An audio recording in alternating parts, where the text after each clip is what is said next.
So you sold all three of their masters for $100 million? And you call me Alexa cracker. You telling me that that's it? Considering the fact that Bob Dylan sold his entire catalog. Bob Dylan sold his entire catalog for $300 million just weeks prior. Many were surprised that Wayne didn't push for more money. According to his music business worldwide, the reason why he settled for $100 million is actually quite clear. New information in Ryan Sweeney's lawsuit clarifies Lil Wayne was able to sell this entire Young Money catalog, not his own. So he sold all that shit?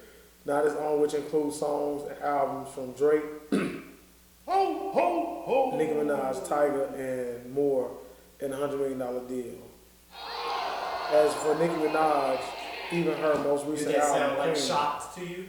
yeah, most recent album, Queen, was released under Young Money. Almost all of her major releases. Oh wow! So Lil Wayne's a piece of shit. What is wrong? Yeah, man. Yeah, we can talk about it. Wayne is A house nigga. there's some heavy drugs. Heavy drugs being consumed somewhere. That's causing this. This is pretty much unacceptable. This is episode 38 of the Straight Gas Homie. So we was rolling. I guess we start the podcast with Daeo's reading the word. Wow, didn't know we were rolling. I would have made sure I Cut a little handled my grammar a little better when it came to delivering that message. Hey, that's okay. You got a CPS school education. Yeah, Did you man. graduate on time? Alternative school. I got kicked out twice. I got kicked out of 2 high schools and a night school. So, but I did graduate, and I did attend some college, 16 credits away from associates. Never finished, kids. So are we gonna start with Lil Wayne? And Never finished kids. blame it on the gas. Blame it on the kids, man. That's what it is, man. Everything stopped when I had kids, man. The athleticism, everything that you know as a whole. Like, I was an all-world athlete. I was an all-world athlete, man. I still got it. You know, just in your mind. Father Time has caught up with me a bit, like your boy LeBron James. It hasn't caught up with LeBron James. It has. You wanted to catch up with him. We can start with the latest. First off, why is it for him? Every week, man. Every week. Scuzi. Scuzi. You just make up words in your mind? Because it says, Scuzi. me Scuzi. I don't hear me Scuzi. It sounds like excuse. Why would somebody say me Scuzi? Is that from a show? French. A cartoon that I should have seen? It's French, man. Who cares? Episode 38 of the Straight Gas Homie Podcast. I am Dblock. This is Daeo. Daeo the truth teller. Say my whole fucking name. Please say the baby. Don't forget the baby. That's how. Anyway, we ain't gonna dwell too much on that. What are we starting with? Was that the intro or was it not? You fucking start rolling without me knowing about it. Then you gonna try to do a fucking intro while I'm fucking talking about a topic. Wow. Some host is, right? We start. First we start. No blunt. Light it up then, man. This is when we do everything. But not blunt. These are black and miles. For political. Starting with welcome to the new listeners that we have on the Straight Gas Homie Podcast for the YouTube viewership, and also the new listeners that we have for Apple, Spotify, Anchor, whoever you get your podcast from. Once again, this is Daeo the bullshitter sitting to my left, and Dblock the GOAT speaking to you right now. Motherfucker remixing his names because it's new viewers. Yo, let me do this right. This is episode 38 of the Straight Gas Homie Podcast. I am Daeo, the truth teller. To my left, right, pardon me. To my right, we have certified lover boy, Double D, Dblock. And I figured, man, since we do have new guests, new homies that's tuning in to the show, I figure like we need to let them get to know us a little bit better, man. So They know us. Oh wait, you are the new viewers, right? The new viewers, new listeners, shut up.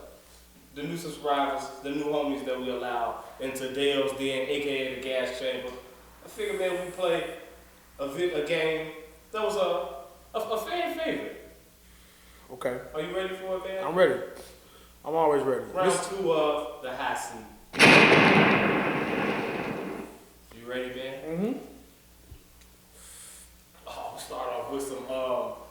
with some little spice, man. I recently unfollowed Blank on social media. Oh, this for me? For you, Daeo. Want me to tell you guys? Yeah, start with yours. I followed Josh ass on social media. Oh, no. Assistant manager Josh, as you told me how you felt about me, I followed his ass off of there. Damn, put me in it. Oh, you gotta put me in it for your decision. Oh, whatever. Who did I? Fuck, I can't think. I don't follow. Let me say why it's hard for me to remember. I don't follow a lot of people, and I tell you why I unfollow. People that I know in reality, outside of people do live two different lives.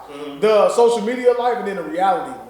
So sometimes it becomes too much for me to deal with a lot of people's. You know, they always say, you always see people quote that shit. They say, if you don't like what I'm posting, unfollow me. So I unfollow people all the time. So if you go on your friend list and I'm still following you, it don't apply to you.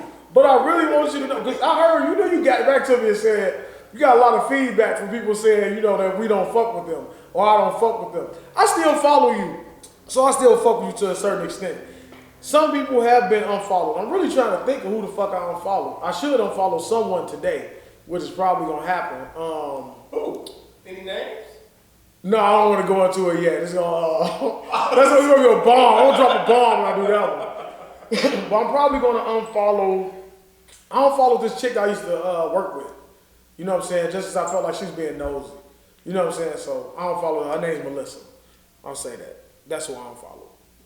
But if you check your friend list, anybody on here, you don't see me follow you no more. You were part of the problem. You part of the eyesore for me. Well, I guess we can lead into the next question. What do people wrongly assume about you?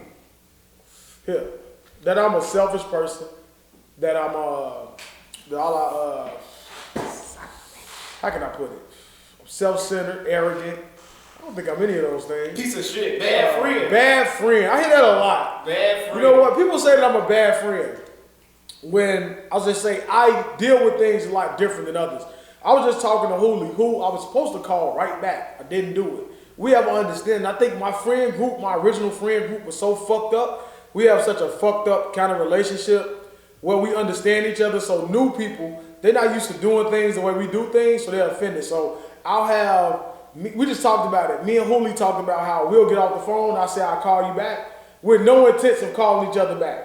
I can do that with some people, and they're fucking really offended by it. You told me you was gonna call me back. You always do that with me. Because you in the Hooli category. I feel like I can say that. I'm gonna hit your ass right back, man. Don't hear from you ever again. That's what I'm saying. If I do you like that, I think you understand it. You're not offended by it. I put y'all in that same bracket. That's just how Chicago people just hang the phone up. But no, because these niggas are from Chicago, and when I do it to them, they're like, man, you never hit me back, Joe. What did you want me to call you back to say? The conversation was done. I really just should have said, all right, man, I'm gonna holler at you whenever, because that's when it happens. You know what I'm saying? But yeah, I'm a bad friend, self-centered and selfish. I'll say that. I think people won't give me a wrong. I am quiet, I'm quiet, but I do feel like that's a wrong assumption of me, that I'm quiet and that I don't like to do things. I'm just selective in who I talk to and who I choose to spend my time, having a conversation with, because a lot of people are. I just grew up feeling like I never felt like I had a lot or the most.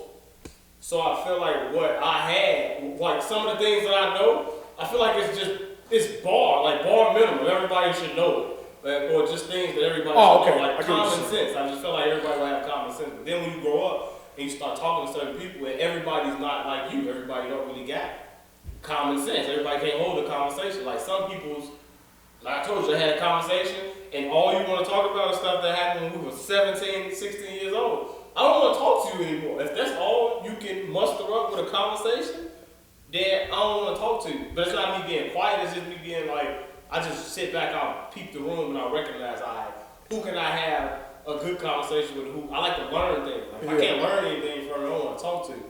And I do like doing things, I just like doing, you know what I'm saying, like shit that I like to do. And it's like that post that they said, like the things that y'all doing now I did when I was like younger. Yeah. It's like that thing. It's like, so we had like a stretch like from 18 to like 21, 22, where we was just outside literally every fucking day. So it's not a lot that you don't do when you outside all the time. So then when you get a little older, it's like, I want to do different shit. If anybody trying to do different shit, I just rather stay in the house and chill and play the game. Your mind mature. I find like I was talking to Goodwin last week, and he was saying like how, and he was one of the most. He just felt like, I felt like me and Goodwin used to have these conversations all the time where like I felt like he just had to be outside. He just had to be around a bunch of people because it made him feel important. To hear him say like, I don't do nothing no more. I don't want to go nowhere. I don't even just put it with age anymore. Mm-hmm. You know what I'm saying? 'Cause I used to think that when you get older, you just don't want to do shit. I think it just comes with like, you burned out. So like you said, exactly. The things that's exciting you, I look at people that's my age and older, and I'm surprised that you're still looking forward to doing that at some point. But most of the time, it's women.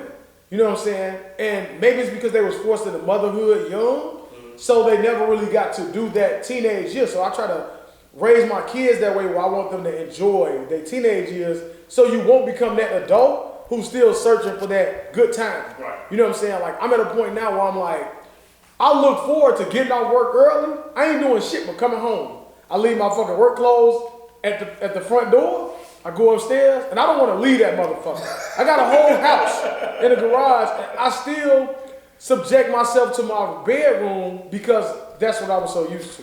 That's a good time for me. All day is a good old, you got that game of chess, let the legs out, lean back, smoke a blunt, watch my TV, watch the Bears on Sunday. Don't bother me. I don't have to talk to anyone, man. To be honest, I can anchor down and sit my ass in a bunker and come out when it's time for me to come out. You know what I'm saying? But get the last three, man, and then we're gonna get into the show. We'll go straight through these. Did the boy get put out? My bad, I didn't even hit it. What is my go-to story to impress someone that you just met? No, I don't have one of those. You ain't got no story? No, I ain't got no You ain't got no war iron machine, the war machine when you kept telling the story and nobody would laugh? Oh, yeah. Then he's like, yeah, I finally got that reaction. No, I don't think I have one of those. I think I have, it's so much to me. Mm-hmm. I talk so much unwillingly that I could just throw something out there. I just throw things out, and when I see something that catch, I just nail that shit into the ground, man. I'll beat it like a dead horse. Now, I don't have one, but watching my father as a growing up, all of them had the same, like my father and all his brothers, they have the same couple of stories that they'll say when new people come around and just be sitting back like it's the Bernie Mac thing. It's like he's telling the same story, but you putting new shit into it. So it's like, I loved it. Because every time I listen to the story, I would learn something new. They'll throw a new wrinkle, a new detail in and stuff like that. Something they remember? Yeah, you're like, I wonder if he lied or I wonder if it's just like jogged his memory or whatever. Well, I'll say I don't have a story that I go to impress, but I do have a couple stories that I guarantee you've heard more than enough times. You know what I'm saying? Yeah. And we'll get into it, and it's always with me and Hooli, because we'll start telling it and we relive it like we're living in the moment. So, yeah, you get that. I'll say a story that's about me that's always comes up whenever I come around is our infamous trip to Memphis. My girlfriend at the time, she went to school in what the fuck? I think she went to school in Tennessee or something. Nashville. She went to school in Nashville. She went to Fisk?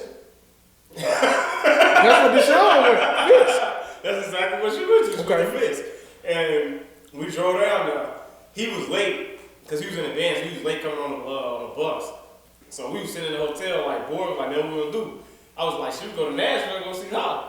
6 hours. So I didn't know that. For somehow we got into our mind that from Memphis to Nashville was like 2.5 hours. So we hit the road with the intent that he said he running a little late, so we could just shoot down there. Now don't ask me why. We could shoot down there like 2 hours. I could kick it with her real quick, and then we could shoot back up, and we'll be right back. Like we was just going to Maywood or something. Wait, where were you at? We was in Memphis, and we was driving to Nashville. Man. Because it's in the same state. It can't be that far. Just going out west. We get on the road.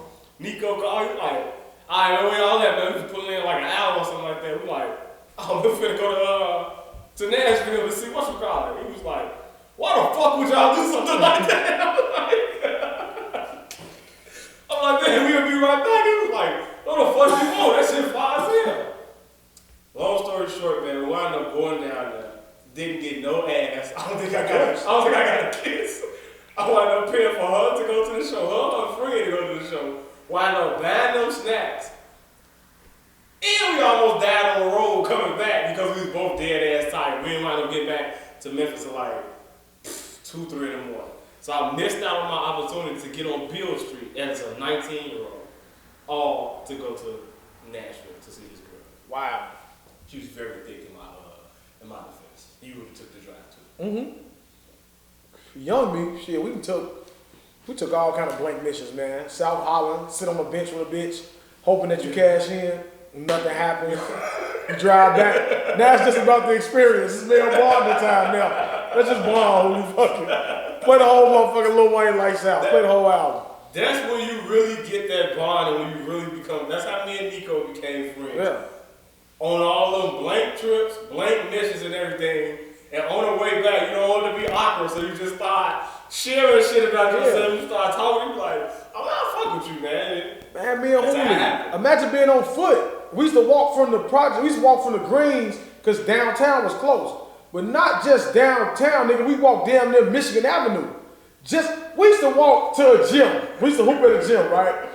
Me and Hooli was so lame at a certain point, but we was cool. We had like girls like us, but we was just didn't know who we were yet. We would literally, nigga, walk from the Greens to the end of the motherfucking, from, what is that street? Fuck, I was Orleans? Whatever that street is, you literally walk into Lakeshore Drive, nigga. Mm-hmm. We would walk there hoping that we would bump into these bitches from school. I ain't gonna say their names, they know what they is. We were hoping that we would bump into them, knowing that we had no chance of running into them, right? But it was just us getting, like, we never was in the house. So it was like, all right, let's find something to do.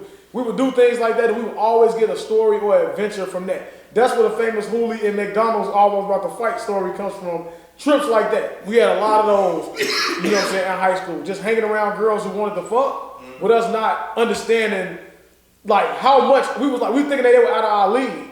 But they were really just like, we want y'all to want us the way y'all want them slutty bitches from school. You know what I'm saying? But, yeah, go ahead. Me and Nico had a thing like that. We always went, it was always, we always say, this your night. Whenever the night go bad, I was looking up like, nah, nigga, this your night. This your night. I ain't taking credit for this night. This your shit. Let's see. What historical event would you would love to be a part of? Like, actually be present? Mm-hmm. Like, not watching, but present. I would love to have been in Cleveland when that happened right behind you. That historical fucking event, I would love to have been in that stadium in that moment with the anxiety and to see it come through, like that. just to have that moment. I like that, man. I like that answer. That's it. I would say something. I was hoping that I could put it to something that translates to Allen Iverson, but I don't have that. You know what I'm saying? If it was anything other than that, it would absolutely be Game 1 of the NBA Finals in LA when they beat the Lakers. That would be that. That's crazy when you said that. I guess I was going to go somewhere where I shouldn't because this is not the type of podcast. Like, I was going to say the Millionaire March or nothing like that, but something like I don't want to be around with niggas.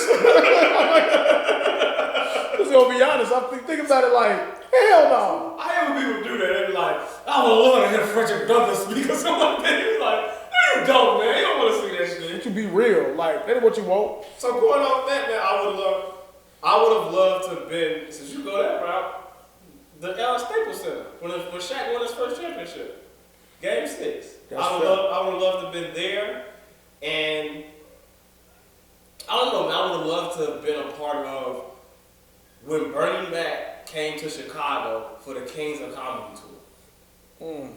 I would have loved to have seen something like that, because that was him at his peak, and you knew he was gonna give the best show, and it was gonna be jokes that Chicago people get. So when he shot the Kings of Comedy, it was like worldwide type shit. You know, when he come back home, that's gonna be something different. So I'd love to see that.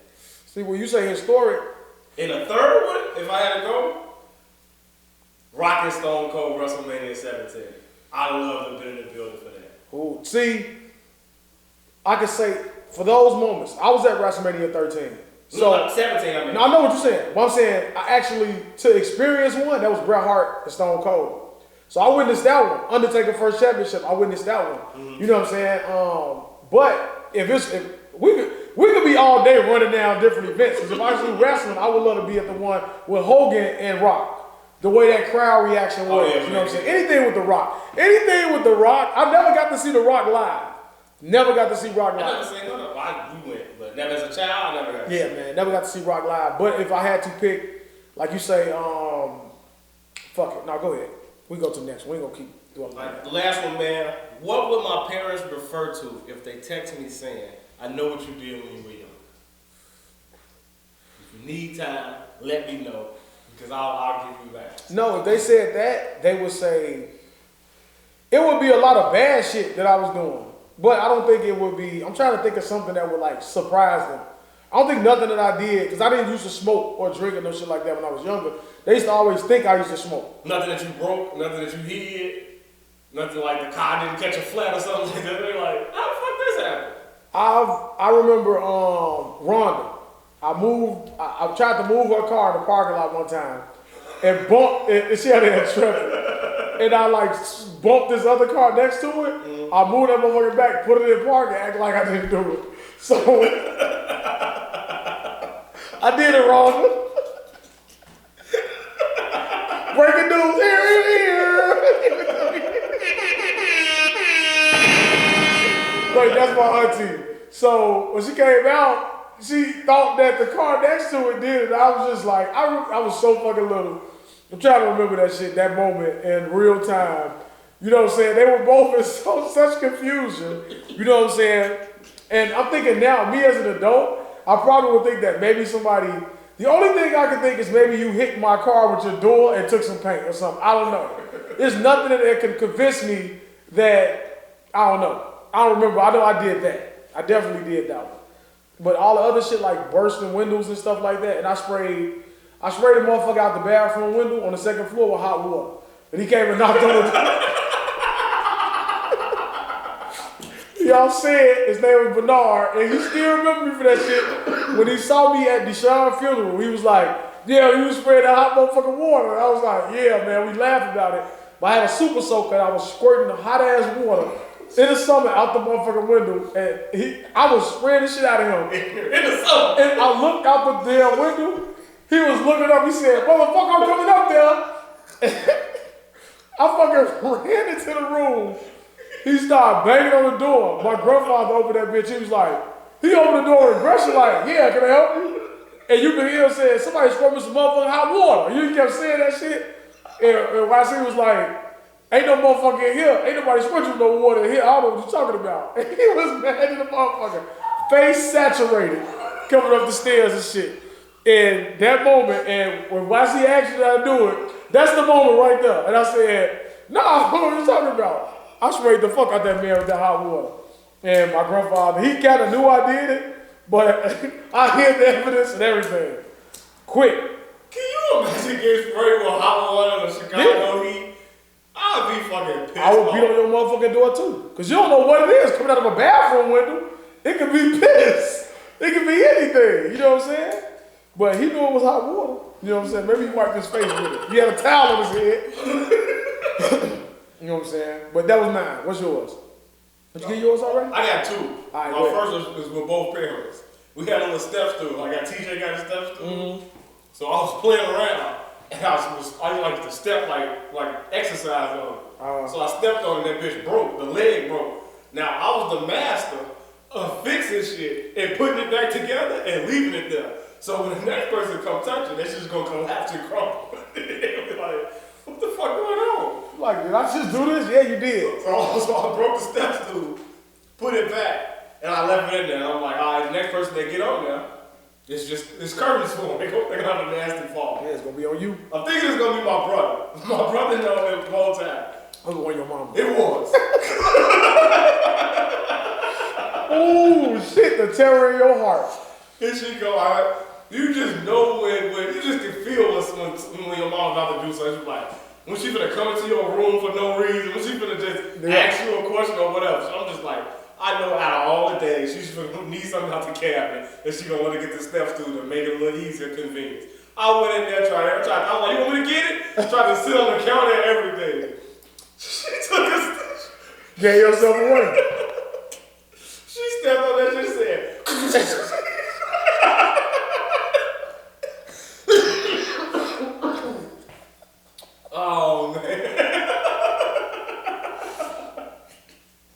should just not say nothing. Now as an adult, you wouldn't say nothing. Probably one of the damn kids that did it. Always breaking everything. It's like, right there, I don't know. Kids break everything. And the second thing, my father had this expensive ass tiger. You know them old black people go. I don't know where you used to get them motherfuckers from, but they used to get all them tigers and leopards. Yeah. The statues and shit. Yeah. We had a tiger. To this day, I don't know who broke it, me, my brother, or my cousin. But the same shit happened with the tiger. We broke the tiger, but we were so slick with that. That tiger was broke for like half the year before he even knew it was broke.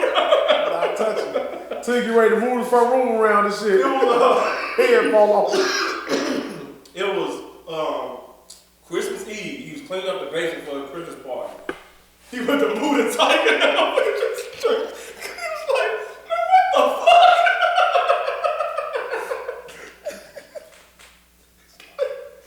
What the fuck happened to my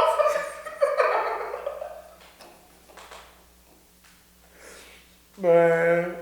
Ain't nothing like wait till you walk in your shit broke. When I tell you he brought that shit up every year for like 10 years straight. Which one of y'all broke my tiger? I know that broke my tiger. He did it, Big Daniel. He did it, Mr. Daniel. He did it. Oh man. It was him. So is this a bombshell or did you come clean? I don't know who did it, honestly. So it wasn't you. Okay. If I had to guess, it was probably me. It was probably me if I had to guess. But I don't know. I can't remember. But we damn tiger. held that secret in for the longest. That shit was hilarious. Man, wait till you have kids and they just start breaking shit. Cause I say it all the time. Like I would just sit at the table. You rarely use the shit that they use daily. So when you finally use it, it's not nowhere near the condition it was the first time you sat in it. It's always something new. I'm like, no one is overweight. I'm the biggest motherfucker in the house. So I'm not understanding how these things are breaking and why they loose and wobbling. What are you doing in it? Man, I never forget when we first moved in. I first moved in my crib. Emma brought some fat ass girls over there. I mean, she was just sitting and just doing like this in a brand new stool, just doing all. I'm like, bro, you ain't gonna tell them to stop moving around in the stool? Treating them motherfuckers like a shoe. It never get tight again. That motherfucker just all broke. Both stools just broke. She sat on there and wadded up fat ass on the stools in the chair, on the table and shit. Like the third day that we had that shit in the kitchen. Fucked all my shit up. Man, I can't. Yeah, no, we're not gonna bash her. I ain't gonna keep going into big ass women sitting on shit. I don't think she's friends with the girl no more, so fuck her, she fucked up my stool. But we can get it. How was your week, man? Let's start that real quick. My week is always the same. I told you I'm a pretty basic guy at this point. You're not, man. First 1 week with the dog. How is it, man? Well, I don't deal with them too much. Your girl dad, your dog dad. You're a lot of things, man. Yeah, man, it's just all just a blur. I'll just say my week is a blur. Each day is a blur. We did have. Did I mention a new edition on the last episode? I think I did. You did? Yeah, new edition. Phoenix. Yes. So yeah, I tried to get her to change the name. She's not having it. She don't want to change the name. But I don't deal with him too much. You know what I'm saying? He's cool. But she's trying to do all that training, and it was tough on me yesterday. I'll tell you that because my off day was consumed with Tamara and TJ. They pretty much took up the entire day. So I didn't have any time to myself. We just spent a lot of time together. They love me, watch me play GTA, murder the entire fucking, everybody outside the casino. They go wild like the people in the stands. You know what I'm saying? So that's it, man. I'm telling you, my shit is pretty basic. Well, I don't want to spend too much time on it. Well, I did almost have a huge scare. My sound system in the back of my vehicle almost caught a fire. And I'll tell you, I was just saying, I'm changing my headlights. I tell my son, hey man, put those lights in the back of the car. Now I got a truck, he got 3 rows. 3 rows in the back where I have my speakers at. He takes upon himself to sit the lights on top of the speaker. I don't know, I have no knowledge of this. I'm pulling out for work, my shit is, the bass hit, and I hear it like rattling. So I'm like, what the fuck going on back there? Still don't think nothing of it. I started to smell a little funny. I'm like, maybe there's something outside. I stay by some factories and shit. The subwoofer just cuts the fuck off completely. Nothing but trouble. nothing but like clear sound audio. I said, maybe the bass dropped or something. Maybe it just got real flat. So now I tried to adjust the bass, and I'm like, maybe a wire's loose. I pull over, the whole back of my vehicle is smoking. The wires are completely on fire, burned out, sparking and everything. I had to let the windows down. The amount of rage that consumed my body at that moment, I still didn't really know what was going on. So I opened up one of the air holes where for the bass, the fucking LED lights are inside of the speakers, connected to the wires, fell down in, attracted like a fucking magnet, burned the wires up on fire. The calls after that need to be censored, even for this show, for what I said to Maje. But everything turned out. It just turned out that I just needed some new wires. So I just changed the wires and I'm back in business. So Lil Wayne needs new management, man. What the fuck is going on with Lil Wayne? how was your week first? My week was good, man. That's it. Nothing new, nothing under the sun. Just been trying to figure out ways to grow the podcast, make it better, make it bigger, shit like that. Oh, preparing to go to Vegas. I will be in Vegas Again, next you week. gotta take more trips than Hey, shit. man. Apparently James Harden with his body type. Where is it? Ho ho ho! Oh, Santa Claus body. Where's my drum? God damn it! He's lost the Oh, there translation. it is. Damn it! There we go, I James. missed it. You're Shit. too late with that one. But yeah, Sunday, man, we'll be going for the holidays and visit the Vegas dinners, man. Visit my brother, man. Maybe we'll get a response pod. How would you feel about doing a pod without you, man? And having him on there, just going back at it with you. Or I can spend that week trying to figure out I would love how that. to figure out how to get the wire so I can maybe get you to call in and be on the show. Y'all two go back and forth. I definitely do a call in. You keep thinking that me and your brother's gonna go back and forth. Let me tell you something about Leos. Leos are like, we would do like this off. If me and your brother sat across from each other, you would be so pissed off because you would be like, why you guys just waiting on a big blow up or argument? You're not gonna get it because it's just an understanding that you have. I would love to see you do it though, with him filling in my role. You know what I'm saying? I would like to. You can find a way to where I could be tapped in. I would absolutely love it. But I would love to see him do the show. We just came up with this on the fly. I want to see your brother do the show in response to several weeks of criticism to his views on the things that we've been saying. So that's what I want to see. I would love to see that if he's willing to do it. Okay, all right. But back to Lil Wayne, man. And what is he doing with these? What is Wayne doing, man? Well, I talked about it, and we're going to talk about it again in the next podcast with Lil Wayne. But everybody know how I feel about Wayne. If I can have a picture of him, I would, and it's coming soon. But foolish. Like I said, now you just found out that it was a gold gun.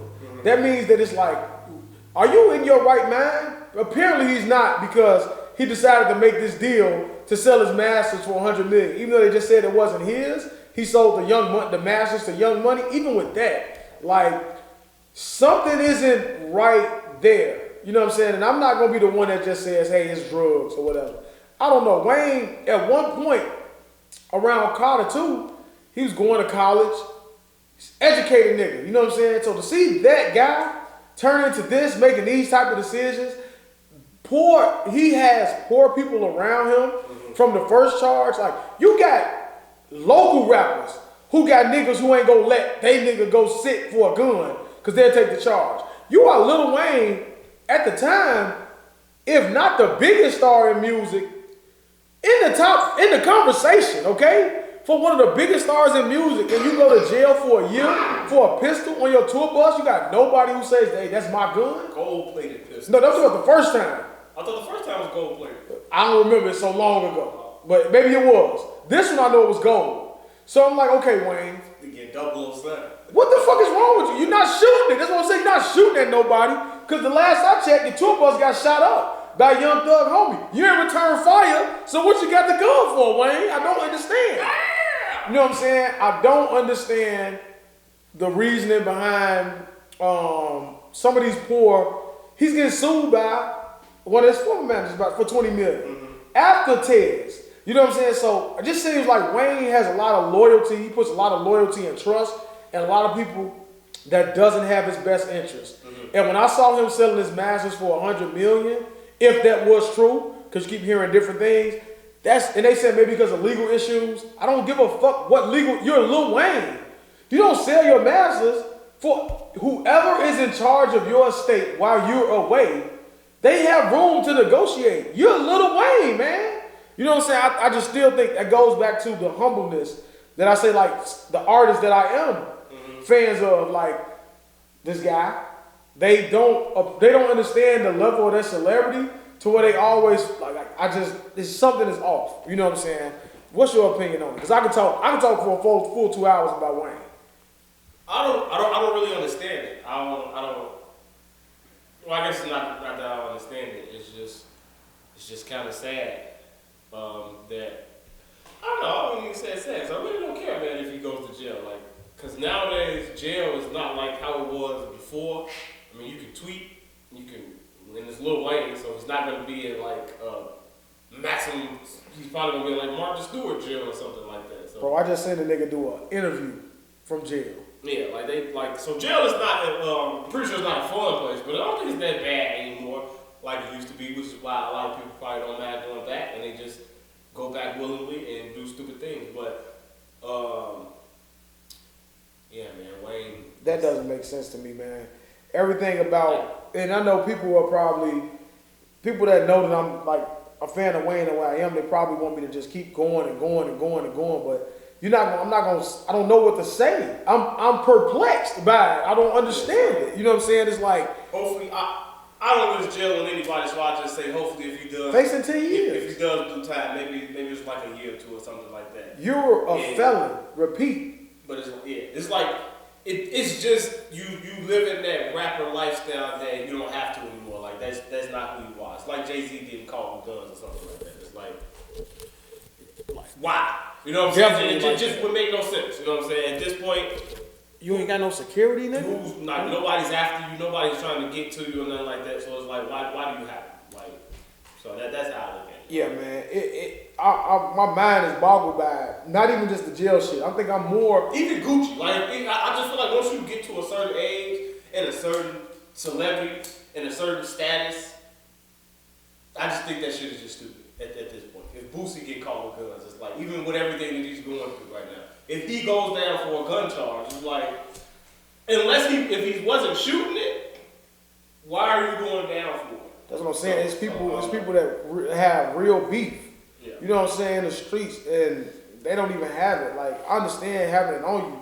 You know what I'm saying? But like, at least have somebody around you that's able to have a motherfucker. Have somebody around you who's able to legally carry that gun. So like, if I'm a convicted felon and I know you gonna be with me everywhere I go on tour, I want this gold gun, but registered to your name. You can carry it. I don't give a fuck. It's mine. You know what I'm saying? When we on tour, you know if we get pulled over, this gun is registered to you. So you're not gonna let me fire that. First off, it's a gold gun. I'm not shooting that. You know what I'm saying? I have that for visual. It's eye candy solely eye candy. What are he playing too much GTA? Fucking getting the luxury pistol, fucking getting it customized. I don't understand. But I'm not even gonna just keep talking. I'm really talking about this selling my masters for $100 million. You know what I'm saying? Like, what is it with that number? Everybody is selling their masters nowadays. It's like young and old. I don't like. It's a couple of different groups that's buying up all the masters. I don't know what they're buying it up for and what they're planning to do with it. But Wayne selling his for $100 million just seems like it's very cheap. Selling anything that has to do with Wayne, Nicki, and Drake for $100 million is very fucking cheap. It's crazy. He could sell his fucking mixtape catalog for more than $100 million. Yeah, like I think Wayne, Nicki, and selling Young Money's catalog. Not saying Young Money was the best, most popular group, but they had songs that, like I said, with them three on there, like I don't know, I wouldn't sell none of that shit for none less than 300. So what I'll do is after the pod, I was gonna have the laptop here, but it's dead. I'll make sure that I do my due diligence, excuse me, and go more in depth, so that way I have my T's and I's, or whatever the fuck, T-I, dotted and crossed. I know I said it wrong. Fuck it. That way that I have all my facts straight, all my ducks in a row. There you go. There you go. Nailed that one. There you go. Nailed it. To make sure that we have straight facts. Long charger for it? I do not. So you're gonna just be with a dead iPad, unless you have the app on your phone, which you probably don't. I don't. That's all you got with Wayne, man. I ain't spending that much more time on it. We got any music coming out? Anything like that? Wayne, do Wayne have any more music? No. We're supposed to be in a part 2. No sellers? Yeah, but I listened to BB King. It was good. was that your first time listening to it? Like really listening to it. Like I listened to it when it first came out, but I just like really gave it. Change who had the better verse, or who had the longer verse? I know you figured that one out. I know you see Drake verse was longer than Wayne's.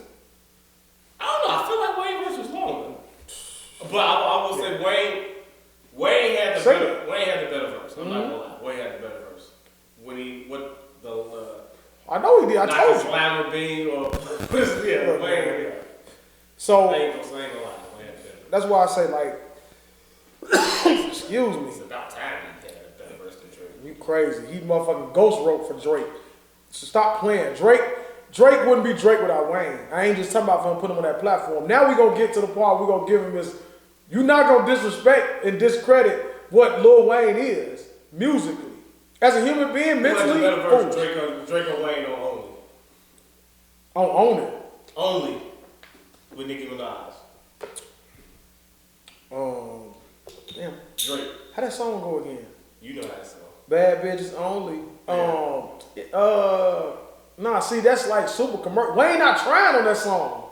You think Drake was trying? Yes, Wayne, like just like on Pop That. So Pop That, right? Drake had a better verse, right? Yeah. What is Wayne's verse on that? Talk about mom. Wayne is not serious. Oh my Stop God. playing. See, say this too. All right, so Talk Drake. about Wayne or Drake? Wayne! Put a leg on the toilet. Just want to do dance move. Come on, man. I just don't know what to call it. What the fuck is you talking about, Wayne? Miss Me, Wayne or Drake? Right. Wayne. Stop Fuck playing. out of here, man. Stop playing with Wayne. Man, stop playing with Wayne. Oh, Miss Me? Yeah, man. What's Miss Me? Which one is that? Tell me. Oh, yeah. This is all like Wayne ain't had that much. He had that much time on that. Successful. Wayne only had a couple bars. Murder them bitches. I'm talking about successful. I know. What's the other one though? Go back to the earlier track. That's what I'm saying. I'm trying to think of which one. What's the fuck the earliest one? Remember Gonorrhea? Drake. I see you. Drake had the better verse on that. He did? Oh, okay. I Money to blow? Spending much more than I'm making on these cars and these vacations. Come on, man. Money to blow. Uptown. You said Drake. You said Wayne. That was a Drake. Drake stole Wayne's old verse on that. So I ain't like. But Drake. Before I learned that, Drake had the better verse. You know what Wayne. Uptown. Drake had the better verse. But Beef was better than Wayne. You a fucking fool. You a liar. Wayne freestyled that at the MTV Awards when he had the leggings. He came out and freestyled that before he started performing. So if you followed it, he freestyled it. Then Drake went and put it on the verse. And spit it. I said, that's Wayne said that. See, this is what I'm saying. You're gonna talk about bored Wayne. So at the point of Drake's career, when he's delivering all these bars with Wayne, hold on. At the point of his career, you take, what is that? What is he like? A year or two in? Maybe 2 years in his career? Okay. Of his prime? Drop mix. Well, see, I can't give you that because that's 16-year-old Wayne. So, if I was to put it to age brackets, like y'all like to do LeBron and Jordan, like y'all like to do, well, Jordan at this age, so if you put that age Drake versus that age Wayne, with the Wayne's catalog, he's produced so much music at this time. But veteran Wayne gets bored. But Wayne was a veteran at that bored time. Wayne. Well, he's not even rapping like that anymore. He done that. Is this post prison? This is after, right? Some of it is. No, I'm so okay. vain. No, was Drake on that? No, Drake wasn't. You saying that? I'm You saying going songs in. that's I'm going in who has a better verse. Wayne had the better verse. Fuck is wrong with you? You finna say Jeezy? Whatever. We're not gonna keep on. We can say next week we're gonna talk a lot of Lil Wayne. I was gonna say Drake. We'll talk a lot of Lil Wayne next week, next episode. So we ain't gonna burn it all out. You know what I'm saying? I love to we'll have some guests too. But we not gonna I'm done with Wayne today with this segment. I'm done with it. I can't even see the time, but that's good. The motherfuckers just go. We just going. So what was I finna say, man? I don't know, man. Straight thought. You got any or just other keep beating Wayne down like a motherfucker, like a dead horse. Don't Wayne, man. Any other music that came out, man, that you anticipate, you're looking forward to? Any Christmas jingles? Nah. Looking forward to some Dipset Christmas music or something? Young Thug's dropping. I haven't listened to a Young Thug album, I think, ever. It's certain songs. Next week I want you to come with your top 5 albums, because Young Thug and Chris Brown is in the running for Top 5 albums of this year? of the year. Yeah. Alright, I got you. Young Thug and Chris Brown should be in your top 5. It's not. Not for me. I don't even know if I can have. It's gonna be tough for me to put 5? 5 albums that I actually enjoy this year. That I would say, cause I don't listen to you. You know, I got a small selection. I ain't like neither one of those. Benny the Butcher? Hell no. He overrated. Benny the Butcher. I can't wait to talk about him. I can't wait to talk about New York rap. Cause I really just don't understand what all the hype be about. You can't talk about Benny the Butcher and say how cold he is, and in the same breath tell me that Wayne is trash or Drake is trash. Cause what is he doing different than, what is he saying different that's making you say he cold? Outside of your fandom for where he's from. This is why I'm listening to these songs and I'm really trying to hear something. And they'll tell me that's trash. You gotta listen to his earlier music. Now shut up, I don't wanna hear that. Why you can't say that for Wayne?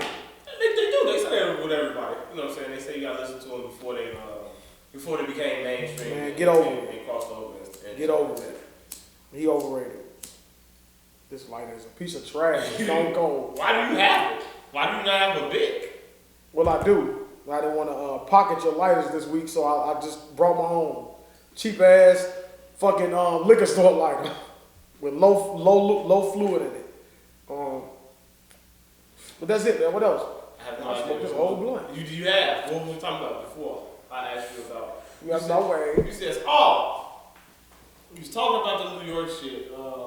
You're a fan of the young rappers and things like that. Mm-hmm. When did Rowdy Rebel become the most anticipated artist to come out and drop a song? Like, are you looking No. forward to his first day? Hell no. I'll listen to it, but Is he to? So now, like Fabio Foreign, mm-hmm. and Pop Smoke, I'm guessing, was the Bobby Smurder to Fabio Foreign. okay. So, and Rowdy is like the Fabio Foreign to Bobby Smurder. Yeah. So, is it? I don't think Pop Smoke was that good, but I feel like Fabio is kind of better than Pop Smoke. To me, from what I can hear. I don't think either one of them is that good. They not, but I can listen to and tolerate Fabio more so than I can tolerate Pop Smoke. So. I think it's pop voice. You have to be like a fan of that. Like, not saying he was bad. I'm not saying that they're bad. It's just like for what they are. Like, so for the type of music that they produce, how can I put it? It's just about what you like. So like if you like more of that, yeah, that's that space cake. So if you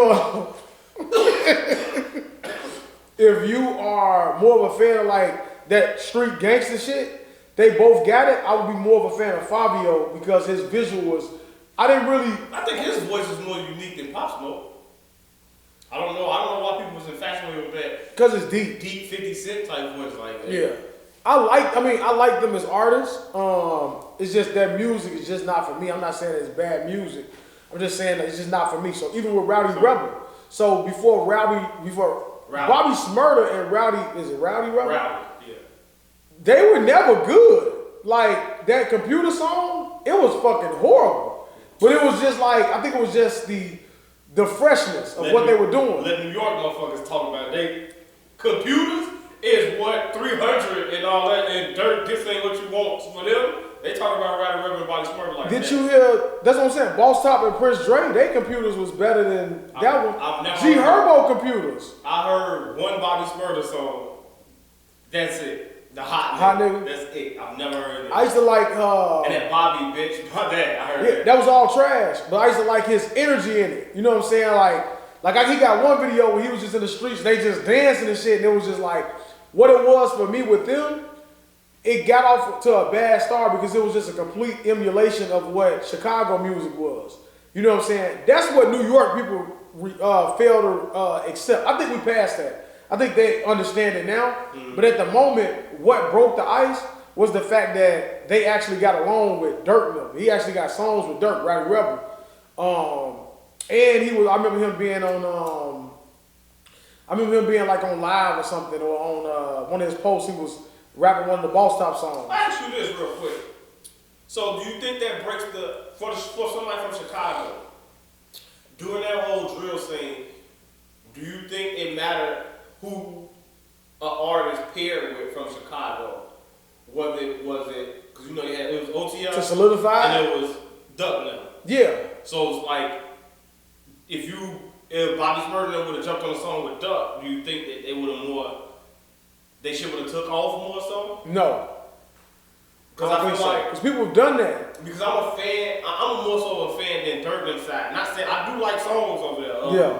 What's the P. Rico's whatever song he had when he dissed them? It was one of my favorite songs that I forgot what it was. I know P. Rico, he had to hang with me, and then he also had the what I used to like was the it was like a soldier type song. Rico, what's the dude? I think it was Jay.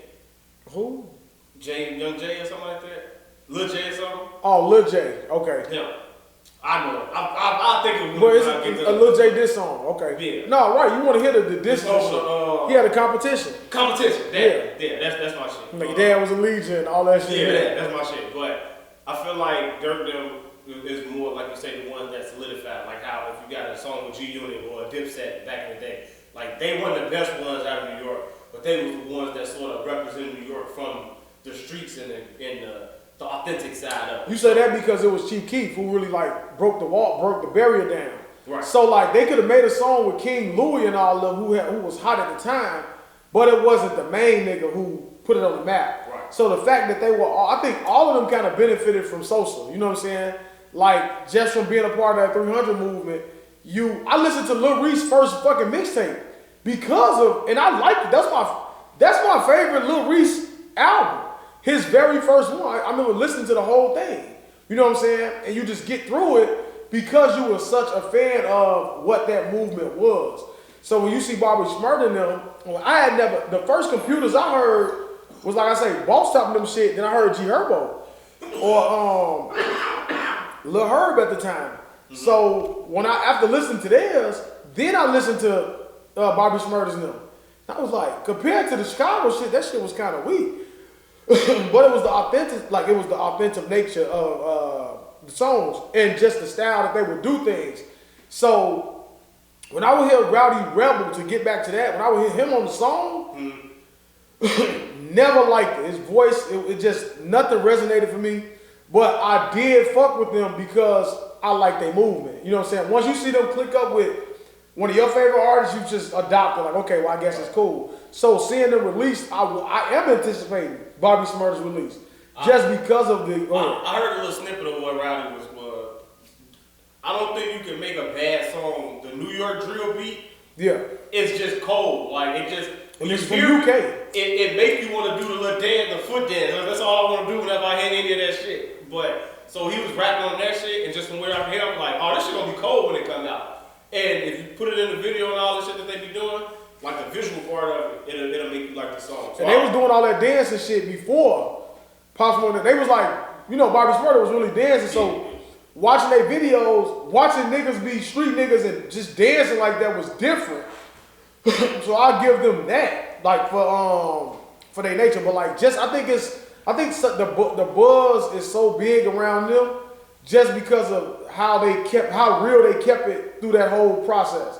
It's just the following that they have. So when you see Rowdy Rebel get out, you know what I'm saying? I'm like, okay, I'll listen to his music, give it a chance to see if he's improved on it. And just because I become a fan by association, you know what I'm saying? But this big buzz, like he's gonna come and just give you. Maybe he is. Change the whole New York scene. You know what I'm saying? I think when they said change it because they putting so much on the 6ix9ine. So they like it's a bunch of fake snitch bitch ass shit. We got a real nigga that's back, and we gonna champion him up until Bobby come home, and then he gonna take over. I do think him and Fabio would make a decent song. They said they used to be friends. They grew up on the same block and shit like that. I don't know who else from New York, like, God damn it. that I would. Who else do you want to hear make a song with? I like Lil TJ from New York. Yeah, I don't listen to him. I guess I'm looking at it more so with like the older generation, like who go like how Nas did the song with A$AP Ferg and Fabio Foreign. Like which one of them? Like 50 don't rap no more, and I feel like 50 was supposed to be that guy, like how Gucci is. You got a song with Casanova and 6ix9ine. Who? 50. Before 6ix9ine. But he not like how. And he ain't what he was. Yeah, like how you would think. Like I don't feel like New York got no artist like a Gucci or even a T.I. that's always consistently, no matter what, they always gonna go grab them and hop on a song with them. They always gonna make sure. Would that be Jadakiss? Maybe, but I don't see. I've never heard a Jada Fabio song or Jada Pop or Jada Rowdy Rebel. Like I've never heard these songs. Well, I'm saying that's the guy I'm thinking like as far as that celebrity I feel like Jada status. is like that for the world though, not just centralized in New York. It's like who is that guy centralized in New York? And Chicago don't even got it. I don't even feel like Twister, maybe. Twister's never. No Chicago artist has ever put their arm around or jumped on any of the young Chicago artists' songs. Kanye West didn't do it. Kanye West jumped on Chief Keef's song, but it wasn't like to give Chief Keef a look or nothing like that to help him out because he was already fucking gone by the time. You did that to help yourself out, not to help him out. Right, and put your good music team on. Right, so I'm saying like how... It did help a little bit though. It did, but he would have been who he was regardless if Kanye did that or not. Because I hate that fucking song, honestly.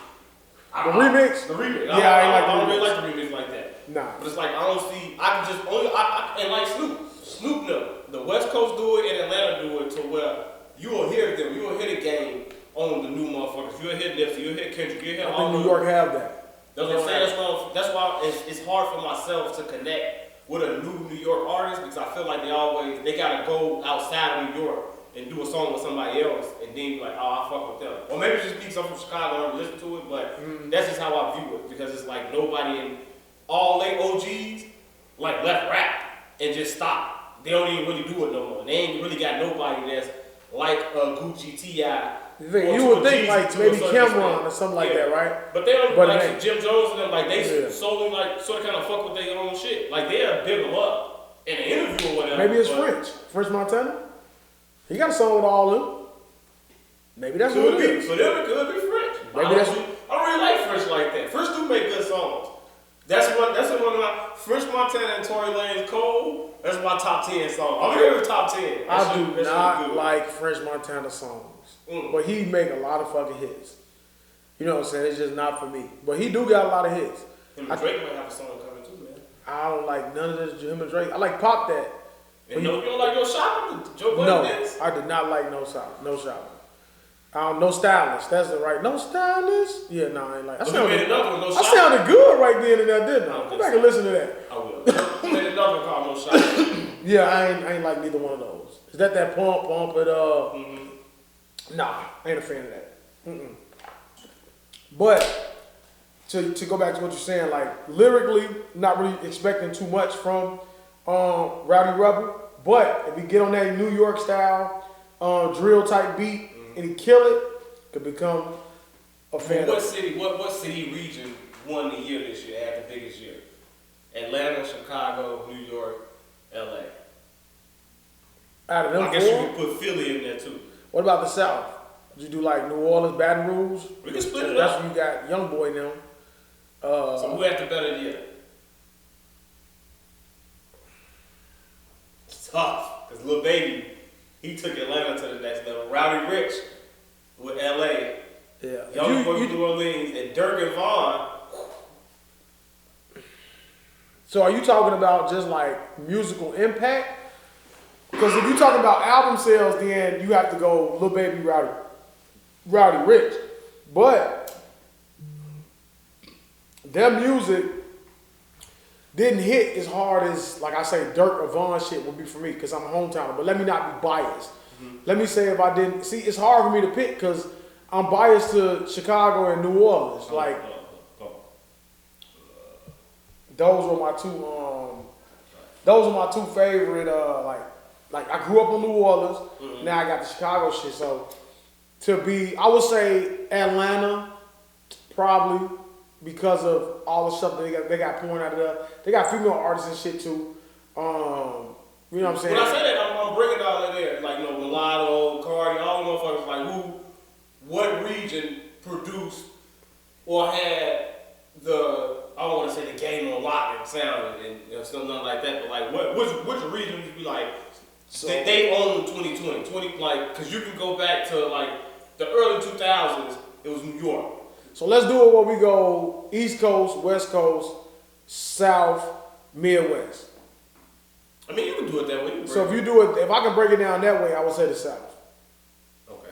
Then I would just put it there, because you got to put Miami, because you can't leave out Miami for what they're doing. You know what I'm saying? Meg, that's Houston. So if we leaving Houston out because they got fucking Meg, they got, what's the motherfucker with that yellow beezy, weird ass voice? They got a lot of shit coming up out of Houston. Dallas. You know what I'm saying? Imperial. That whole thing. Yeah. You know what I'm saying? So I would just put that, I would say the South as a whole. I would say that they got the stronghold on it. They had a better year? A better year. They had a better year. The South. And then I would say, I wouldn't even put, see, if you considering what would be like the baby, what would be North Carolina and all that shit, would that be considered East Coast?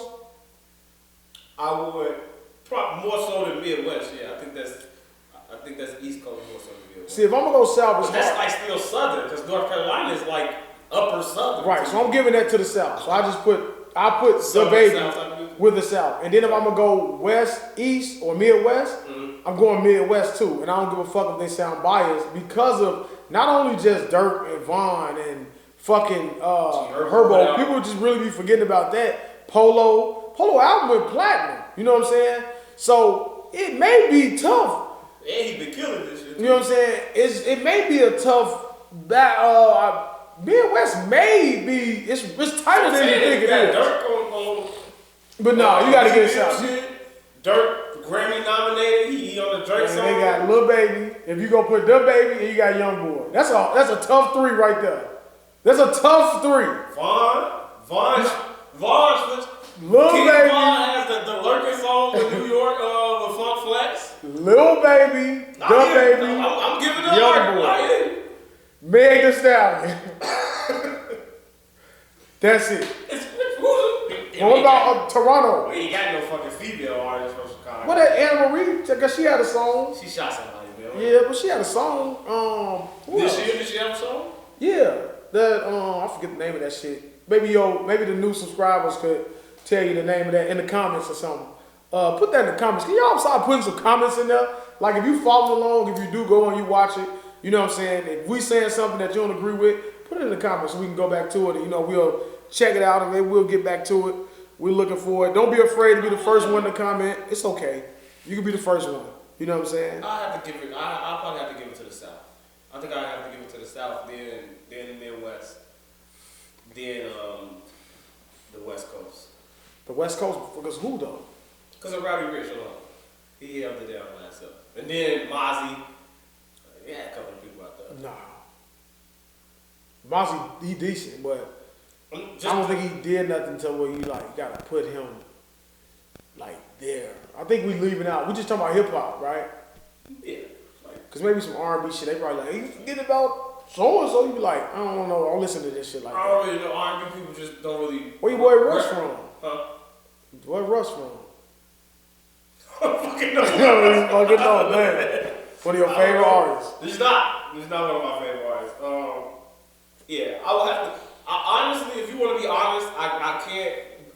We would be being biased if we overlook Griselda, because the way that they have been on the same type of run and they are just as big and they've had just as big of a year. I don't know nobody outside of Benny the Butcher. Benny the Butcher, Conway the Machine, and Westside Gunn. I never heard none of their music. But that's just because I'm not a fan of it. Don't mean that they not right, but they've been big out there out in New York this whole year. So a New Yorker will probably look at that and be like, nah, we got these people out here. Yeah, he be saying that. He say he's a fan of Griselda. Pop Smoke album, that was a great album that came out. Yeah. Nah, East Coast, right. Because they gotta give, East Coast get a lot of just because pop. Yeah, like, so it's hard. West Coast not beating East Coast with them. Nah, they got pop, Fabio. And Fabio don't even get the flowers that he got. Like Lil TJ, he had a good album. He producing shit. Yeah. Not this 6ix9ine. WAP. Y'all got 6ix9ine. I don't know where you will put WAP. You get at the Cardi, you have to. But that's a joint song, ain't it? Or is that Cardi featuring Meg? Still Cardi Meg. featuring Meg. You know what I'm saying? You think Meg is the reason that took off? Nah. Well, I think neither one. I think Meg is major. I think it is Meg. I would give that Meg. So you can't WAP to Meg? Because I think she has more influence. Like she was so hot. She's so hot right now. Mm-hmm. Like everybody want to stick their tongue out and shake their ass. Everybody want to have great knees and this is a nice watch. You know what I'm saying? But yeah, you got to get that to Meg. Cardi kind of like she kind of flaming out. You know what I'm saying? Think so? Yeah. From what she compared to. She just bought my fellow Sagittarius brother Offset. Lamborghini is only, 22 of those made ever? Yeah. Must be nice to have some money. Yeah. You know what I'm saying? But yeah, I'm going to go South, Midwest, East Coast, West Coast last. Not saying anything bad. They all produce good things. We're not saying nothing bad about nobody. You know what I'm saying? And with Drake alone, would he put Toronto? Are we just Tory Lanez? Are we just saying Drake? Are we just Drake, Tory? Canada? Is that really the number one just based off of Drake alone? Is that like a cheat code? No. No, you don't think so? No. Okay. And if I had to put, where would that go? Where would they would probably. Tory Lanez have? I mean, we can't discredit him. He had the they would be radio. Then they would be 3. You think Toronto would be 3? So you said it would go slightly ahead of New York. It would go South, Midwest, Toronto. Yeah, they're gonna sound crazy for saying Midwest. The West Coast. Okay. But I'm saying Midwest. I don't care. I'm going Midwest too, and I'll probably go Toronto 3. Freddie Gibbs is from the Midwest. He put out decent albums. I've never heard. You don't listen to him, but he put out good albums. Yeah, I never heard a song of Freddie Gibbs. I know he kind of funny on Instagram, going back and forth with like academics and shit like that, but I ain't really never heard no Freddie Gibbs. You say he tight. You like Sway Lee songs and shit, so I can't agree with what you saying. Sway Lee songs, I'm high as fuck already. Yeah, I know you is. But can't keep up with the topics. He is the host with the most and has all of the topics, but he's so high he can't even keep up. Well, he just keep trying to drag it out. Here we go. Fuck you. So I don't know where it came from, but I sent it to you on Instagram. Supposed to be on December 21st, all black people are supposed to get superpowers. So we can go back to superpowers. Yeah, that's on his birthday. The high seat. Okay. The question is, what is my superpower? So if you could get a superpower, and if this shit was real, what superpower would you want? As fan favorite, one of my favorite homies that listen to the show, number one listener, Ravy, asked her what she wanted to be. She said a ghost. I don't know how a ghost is a superpower. I don't know what superpower. Maybe she meant invisible.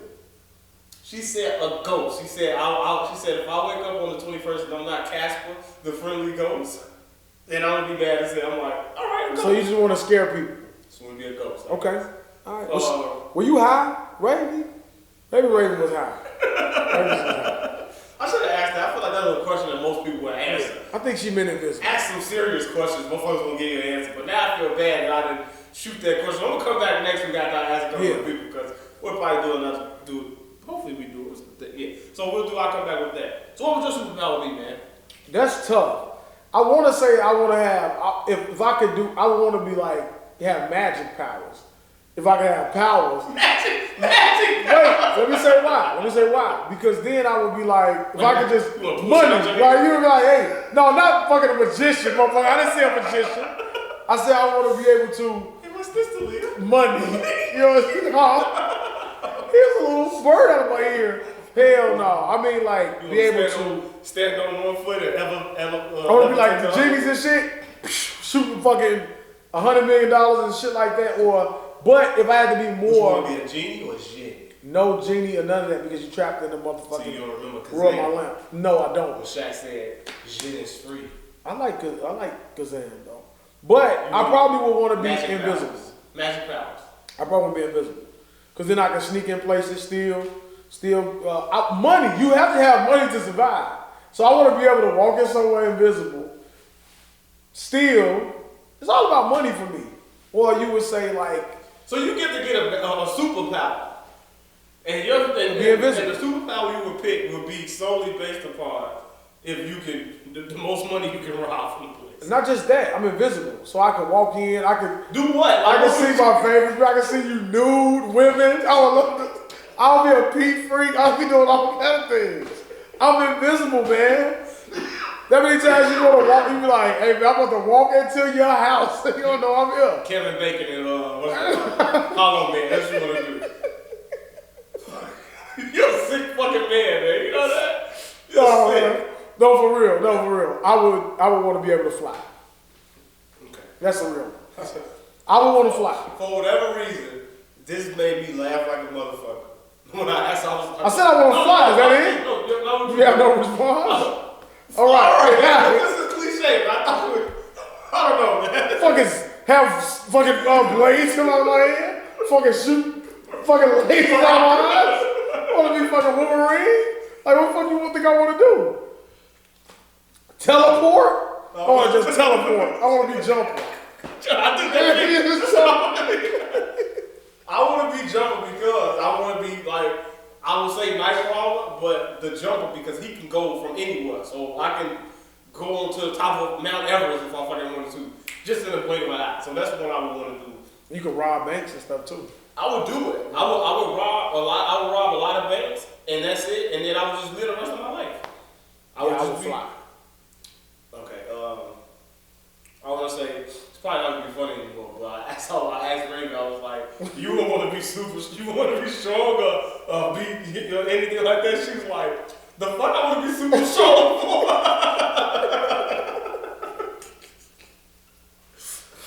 You do a lot of shit with superpower, with superhuman strength. As an adult, walking around this bitch like Luke Cage is like, why do you want to be that strong? Like, Can I be bulletproof too? I'll be beating people's ass for no reason. I wish you would talk crazy to me. I'm about to go beat your ass and nothing you can do about it. You know what I'm saying? I'm bulletproof. You're a family man. What superpowers would you want your kids? Would you like your kids to have? If you could be like the Incredibles, what superpower would you think would be bestowed upon your kids based on their personalities? Oh shit. So Marvel superheroes, starting with yourself. You woke up. What do you think God would bestow upon you guys based on all y'all personalities and where your life is? What do you think you would wake up as? I'm pretty sure you've seen The Simpsons Treehouse of Horror when they woke up and was like. I don't remember, but I'm just trying to see if I just did like a Marvel as a whole. Like, it's hard because then you want to base. It's hard to cloud your mind with your favorite superheroes. So you would narrow it down to like certain superheroes. So like I would say, based on their personalities, who you know. TJ would be. So let me say if I could put them in a Marvel universe, who they would be. TJ at this moment would be Rocket. He'd be that little fucking raccoon.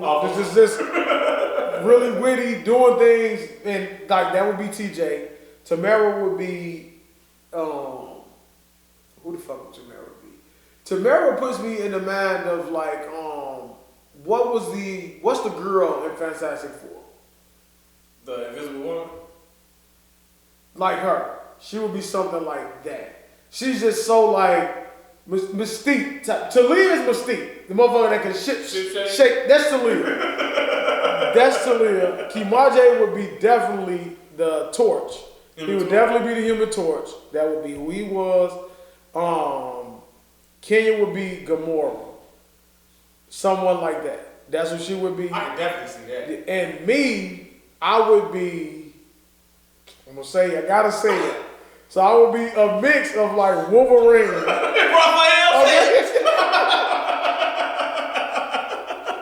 I'm a hybrid, okay?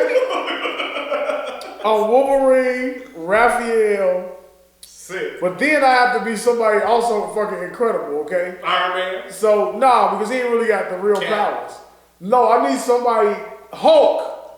So, Hulk. Just be I'm fucking incredible. Just be Vision. Just be somebody. I'm gonna say Vision. Or something like that. I would be like fucking Superman with a Wolverine Raphael ego. Imagine that guy with those powers. Who you talking to? Who? I'm fucking shit up. In the matriarch of the house. She would be.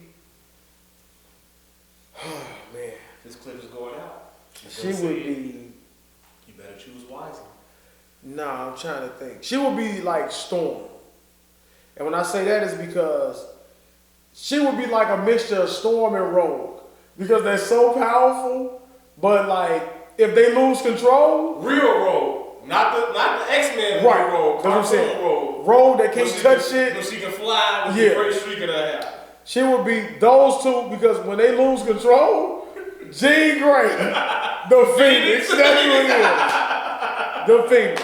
She is the Phoenix. That's what she is. Not Jean Grey, motherfucker. The Phoenix. You know what I'm saying? You like, you okay? Yeah, I'm okay. Then the next minute, she just fucking burning shit up and tearing everything up. That's who I would say. That's my family tree. So you got Rocket Raccoon, you got Human Torch, Rocket Groot. They like the same kind of motherfucking person. Baby Groot. Baby Groot. Baby Groot. You got Baby Teenage Groot. Playing the game Groot and shit. You got Groot, you got Gamora, Torch, Human Torch, the Invisible Woman, and Phoenix. Phoenix. I don't know what the fuck you would call you. Dark Superman. Oh no, because are we going DC Universe or we just anyway? I just narrowed it down for something. Yeah, I'm the evil Superman. I would be that motherfucker with a Wolverine personality. Wolverine with Superman power abilities. That's what I would be. A motherfucking Wolverine that can fly and just superhuman strength. Like that's an incredible character. I've always wanted to be Spider-Man, so I would probably be.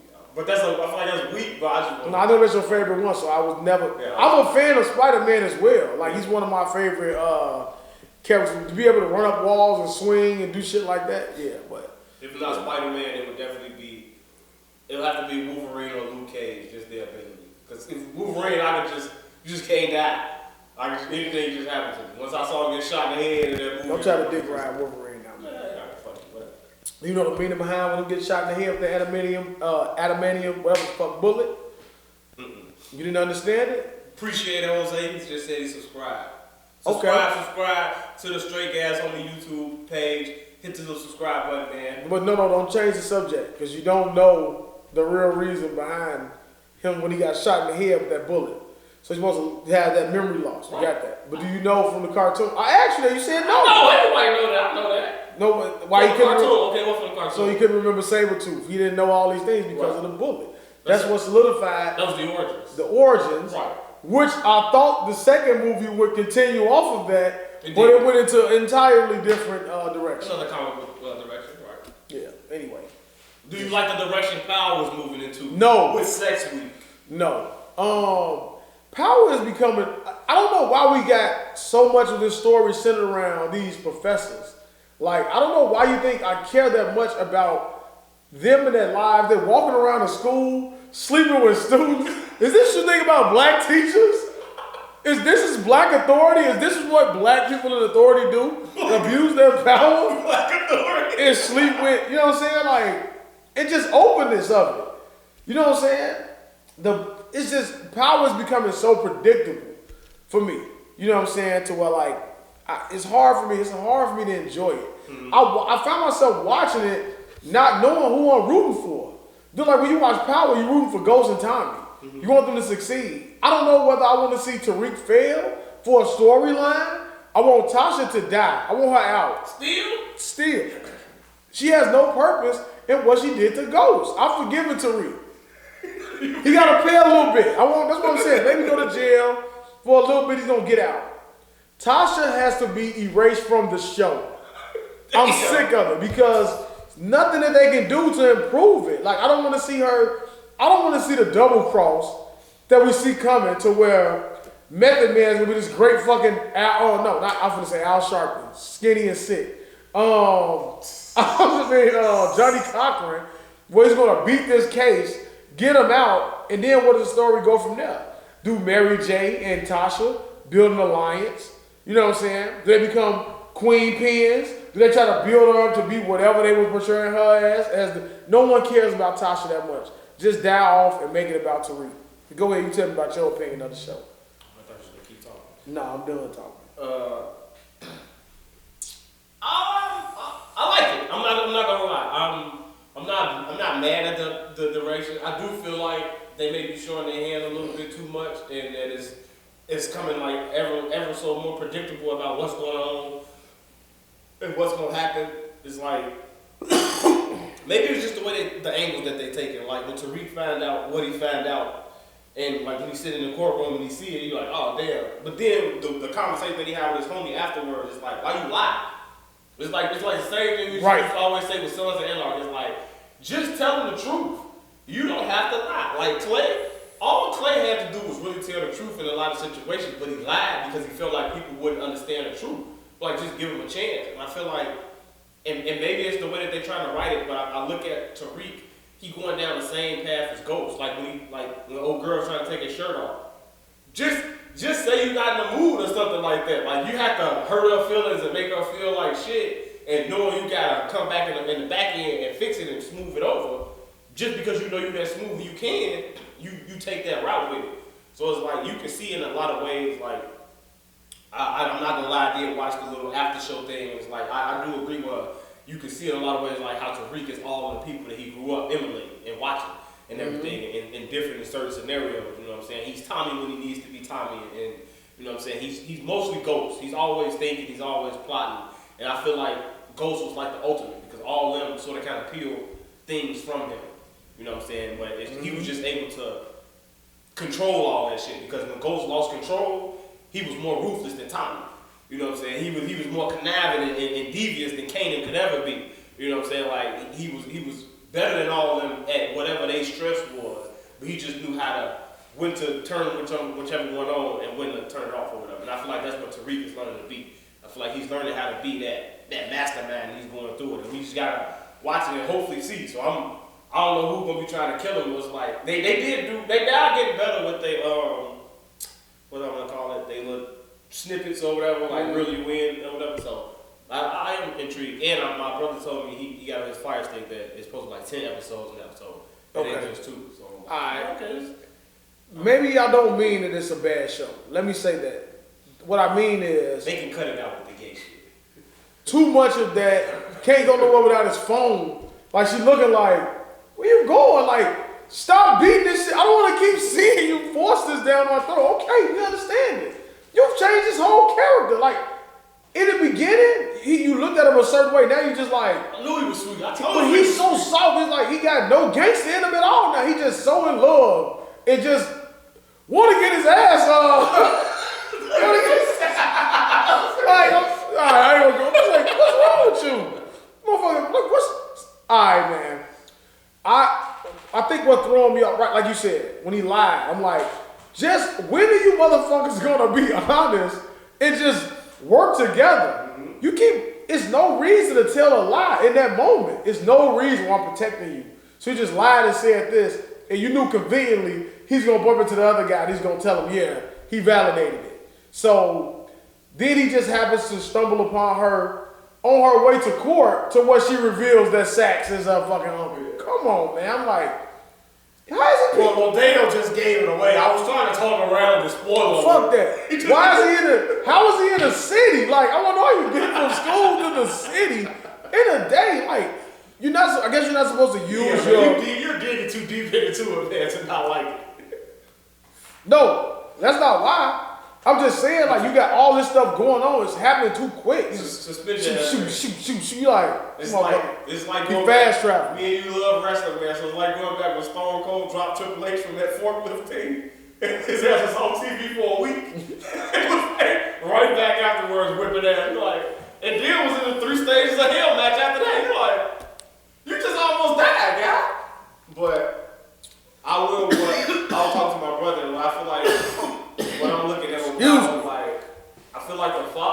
is going to eventually. I feel like the father's going to get out soon because she said he had 25 years and he did 10 already.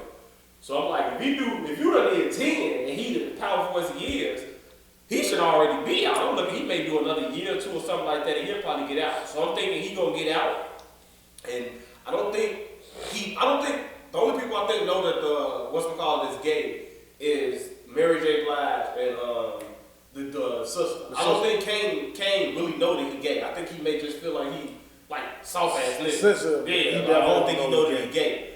Do you think that would change? You think it'll beat him or something? I think it's gonna be a disconnect. You know what I'm saying? Because I look at Kane in the same way I look at Kanan. I don't feel like 50 would accept anybody around him being gay because it's just the type of character he is, like the type of street nigga that he was. You know what I'm saying? Like, no, you can't fucking be around me like that. Yeah. And I feel like his father gonna get out of jail and find out that he like that and kill the gay son, and then it's gonna be Monet against the father, and it's gonna be Kane trying to choose.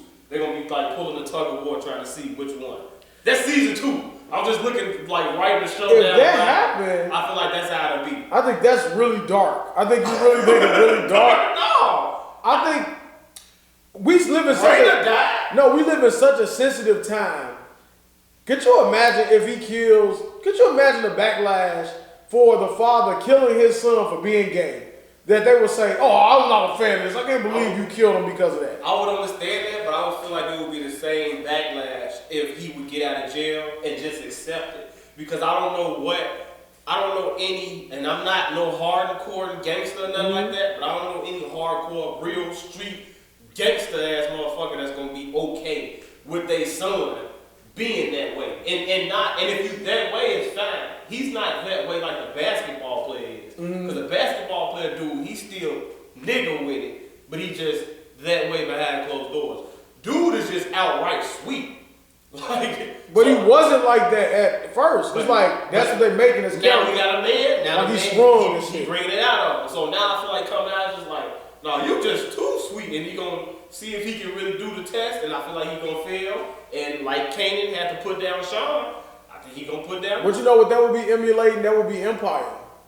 You didn't watch it. That's what you got from Jamal Lyon. That's what Lucius was supposed to be like. This hardcore gangster that didn't accept his son for being gay at first. So then he's like, oh, well, I have to change your heart. You're the real Lion. I'm going to put you in charge. But then he just kept having that up and down relationship.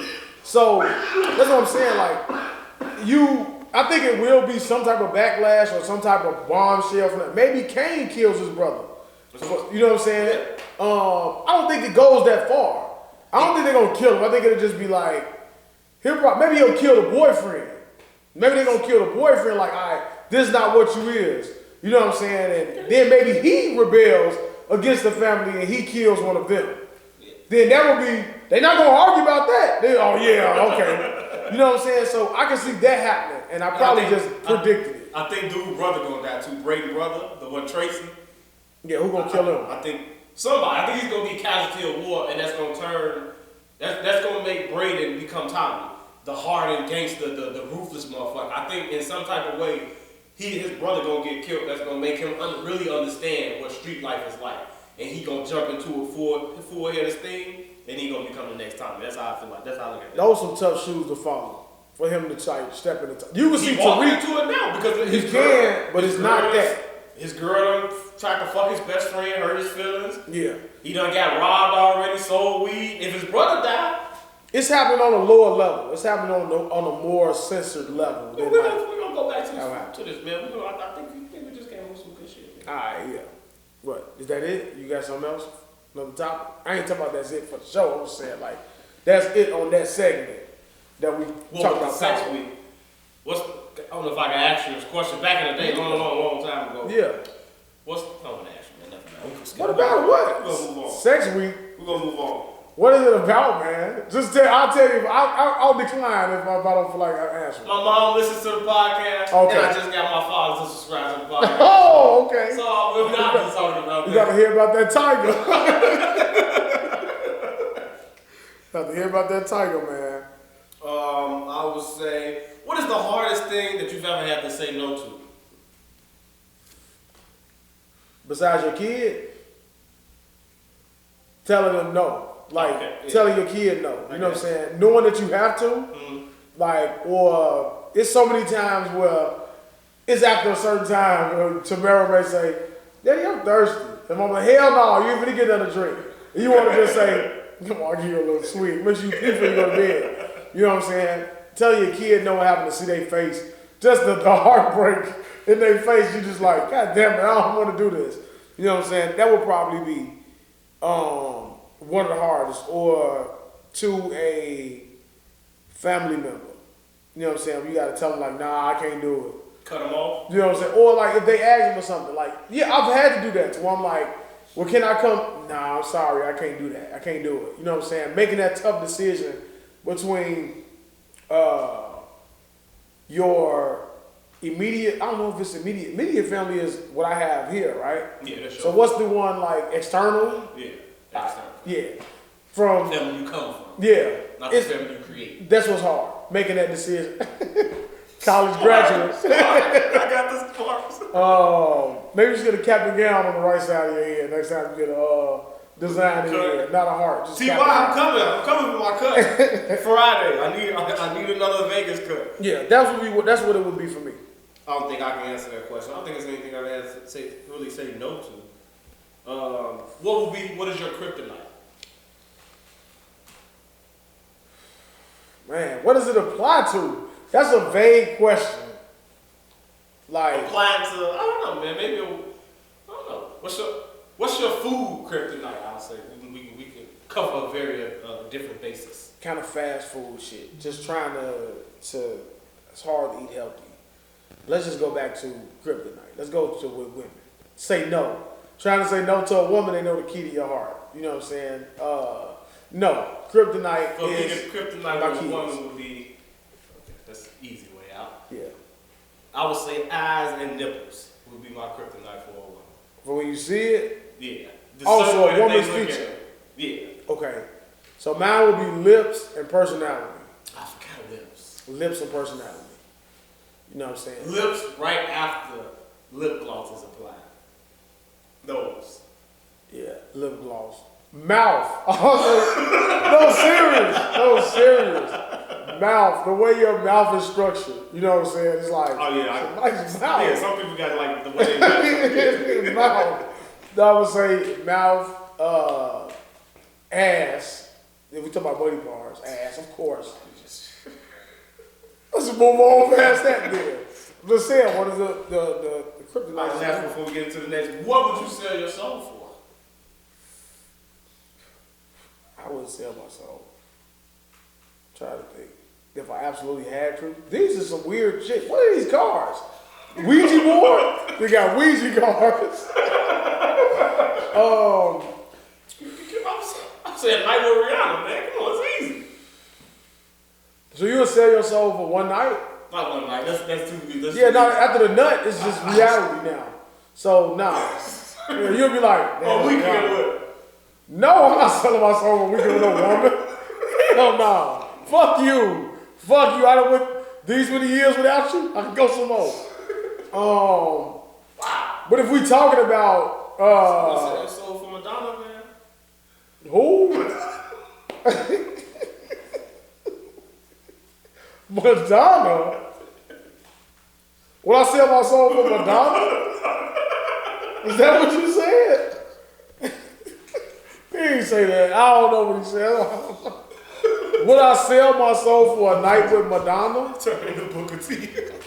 He didn't say that. Tell me you didn't just say that. Wait, so is it young Madonna? It was just a joke, man. Yeah. Nah, hell no.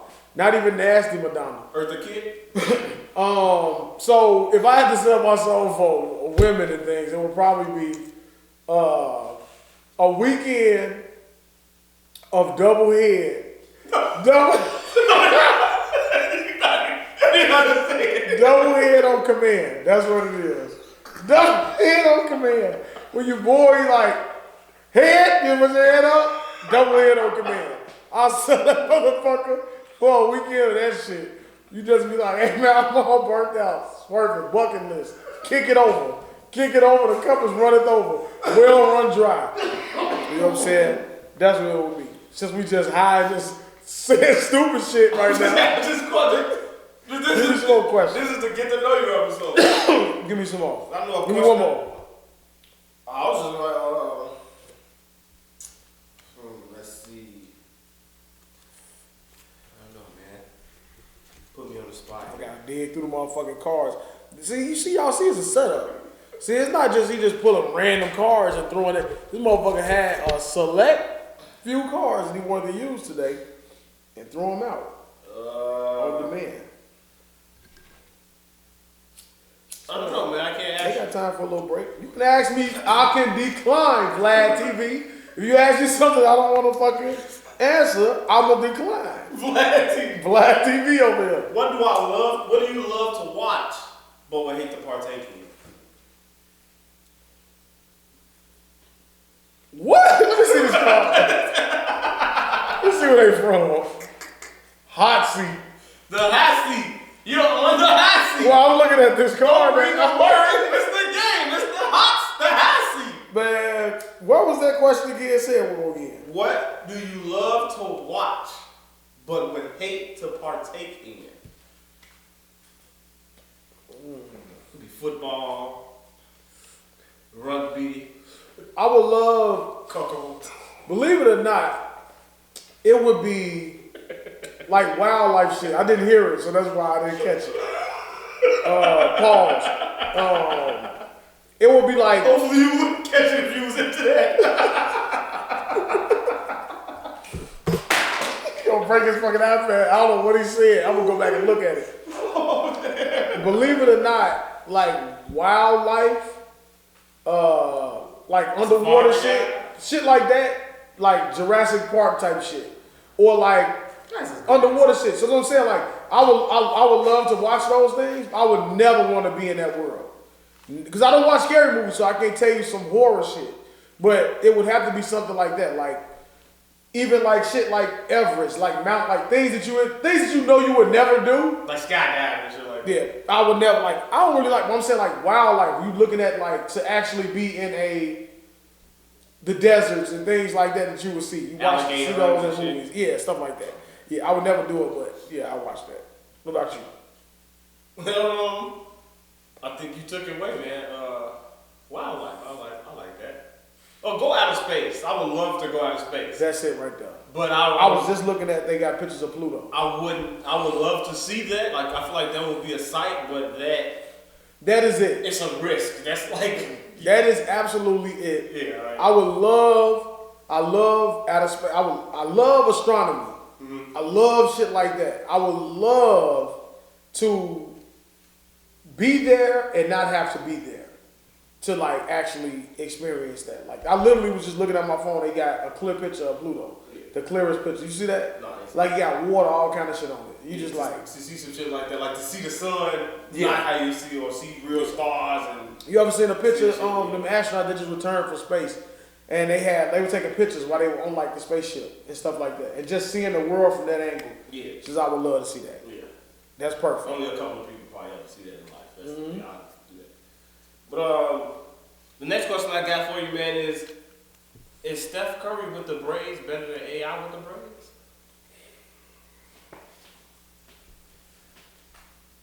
Did you not see Steph Curry put up 29 points in 28 minutes in his first game back with those little tight braids?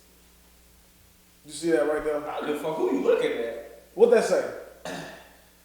What did that say? Scuzi. Okay. That's what it say. No way. I think you just said things now. No, at no point in any time will I say that Steph Curry is better than Allen Iverson. I don't give a fuck how you slide. I don't give a fuck how he can shoot. I don't give a fuck how many MVPs he got. I don't give a fuck how many championships he got. Okay. No time. Ooh, excuse me. Scuzi. Me, Scuzi. Scuzi. No time ever in my life will you hear me make a statement so fucking blasphemous. Never will I say that. You ready for my statement? Yeah, go ahead. Say it. Steph Curry is damn sure better than Allen Iverson. That's not a bombshell. That doesn't deserve gunshots. I'm taking shots at you and your favorite guy. Come on, man. Of course, you're just a hater. So I keep loading up the clip? That's the Tupac and Bone. You been listening to Tupac and Bone. Took his ass out. No, but that was a quick question and move on. We moving right the fuck on. You can go into details why you feel that way. I was just joking around, just to get into sports or whatever. You know, Steph Curry is back. He did look great, albeit it was against the Sacramento Kings. But you know who didn't look great? Who? James Harden. Saw a picture of James Harden. I talked about it earlier. Go ahead, I can't believe what James Harden has done to his body. He looks like me on the court. I saw a picture of that nigga. I'm like, nigga built like me. You just turned down $50 million a year, and you gonna come back with your body type like that? No way, idiot. What is the new NBA, man? He wants out, man. That's the new NBA. Who's gonna make a? Do you think I'm gonna sign you? Look at you. Show me everything about you. You're not loyal. Mm-hmm. You're not committed. Mm-hmm. You ain't won shit. Mm-hmm. Okay? Then you gonna turn up and be that out of shape? No way. I'm not risking anything for you. Not me. Somebody's gonna do it. But I'm not trading motherfucking Levine for you. Hell no. You got no commitment. You're not committed to anything. Like I don't want people like that playing for me and on my teams or playing with them. Pause. I agree. I think he fucking himself up with the route that he's taking in doing this because, especially it's all about timing and reading the room. The fact that you now have a black head coach who's been waiting 20 years to become a head coach.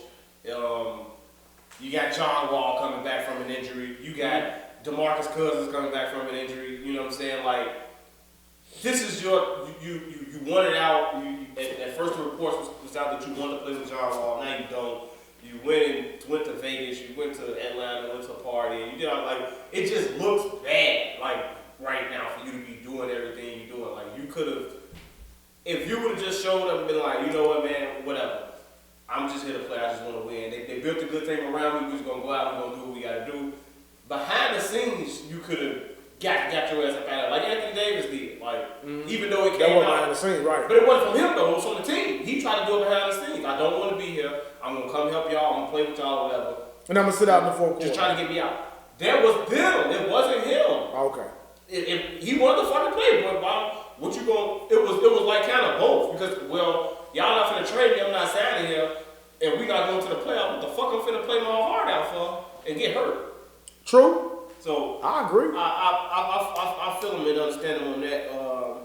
What do you feel about Giannis, man? Signing this contract that pays him over $500,000 every fucking game.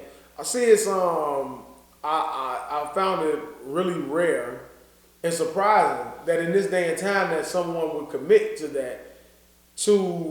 I appreciate the loyalty. You know what I'm saying? Especially to like a small market. It just keeps that structure within the league. It's easy for them to cop out and go play in a bigger market, go play with another superstar. Make them come to you, and it just show like you want to stand alone. Coming to Milwaukee. Well, I'm saying he stands alone. I mean, stand alone. May not be smart. Stand alone on all that money. The one thing I will say, he's not that old, and I feel like people are looking at things differently. What is it, 5 years? Yeah, I don't understand. How old is he? Like 26. Even if he's 27, 28, you talking about in 5 years going to be 33, 34. LeBron James, Vince Carter, other players like that have killed this notion. Like it's no longer what our fathers grew up watching. Michael Jordan retired what, 36? What, the first time? The second time. When he was in Washington? No, the first he retired 3 times. Right, that's what I'm saying. The second time he retired from the Bulls. Yeah. He was like 35, 36. Like, yeah, then he came back. Back then, once you hit 34, 35, they was telling your ass it's time to retire. Them different athletes. That's what I'm saying. Look at how old is Melo? 34? No, they Melo 37. Yeah, they like my age. It ain't that what LeBron is saying, right? Mm-hmm. Okay, so you look at them though, and you see like the skill level diminish. You watching it over time. Wade, like, okay, I'm gonna get up out of here. Wade at what? 30 what? How old was Wade when he's with the Bulls? He was running like 34, 35. But he had bad injuries. He was injured. Okay. Everybody ain't LeBron. That's what I'm saying. That comes with age, nigga. You can't heal the same way. What's Melo excuse? I love Melo. He ain't Melo. He healthy now though. So when Melo was just getting old, he was injured. He was just you just knew how catching up with him. Melo is a different case, but then you still got Chris Paul who went on a new diet and he out there at an old age, still clearly the best point guard in the league. No, he's not the best point guard in the league. Stop saying that. In the league. Yes, he is. But why you sit up here gonna say that about Chris Paul? Chris Paul is the best pure point guard in the league still, man. See how you gotta put extra shit on that? Pure point guard. No. Because I'm not gonna say that. Oh, of course you wouldn't take Chris Paul over Damian Lillard, Trae Young, and nothing like that. But if you need a point guard, I'm taking Morant over them. If you need a point guard to run your team, I'm picking Chris Paul over John Morant. Yeah, leader. For the future. Vet. For the future. But what are you expecting from him? What you mean? Is he Tony Parker? He put up 17 and 9 last year. What you mean? What is he, Tony Parker? That's what I'm asking you. Is he Tony Parker now? Like that, if you want to say that. Yeah. Was he always Tony Parker? No. And I'm not even saying, I'm not talking about, I get what you're saying, I understand. The only point I was trying to make was Giannis can sign this contract, and even after still 4 years, he's going to be 31, 32 years old. Mm-hmm. Still in the smack dead, probably in the middle of his fucking prime. No. He can go, even if he's not still be good. He's going to be still great. Right. So he can still go sign another max deal is all I'm saying. So it's like it's not really a definite. It's him showing that loyalty and him seeing if he can really do it on his own. But after this, he goes. It's like Anthony Davis. I wholeheartedly feel like when Bronny get into the league, wherever he go, LeBron gonna go, and Anthony Davis is coming back to Chicago.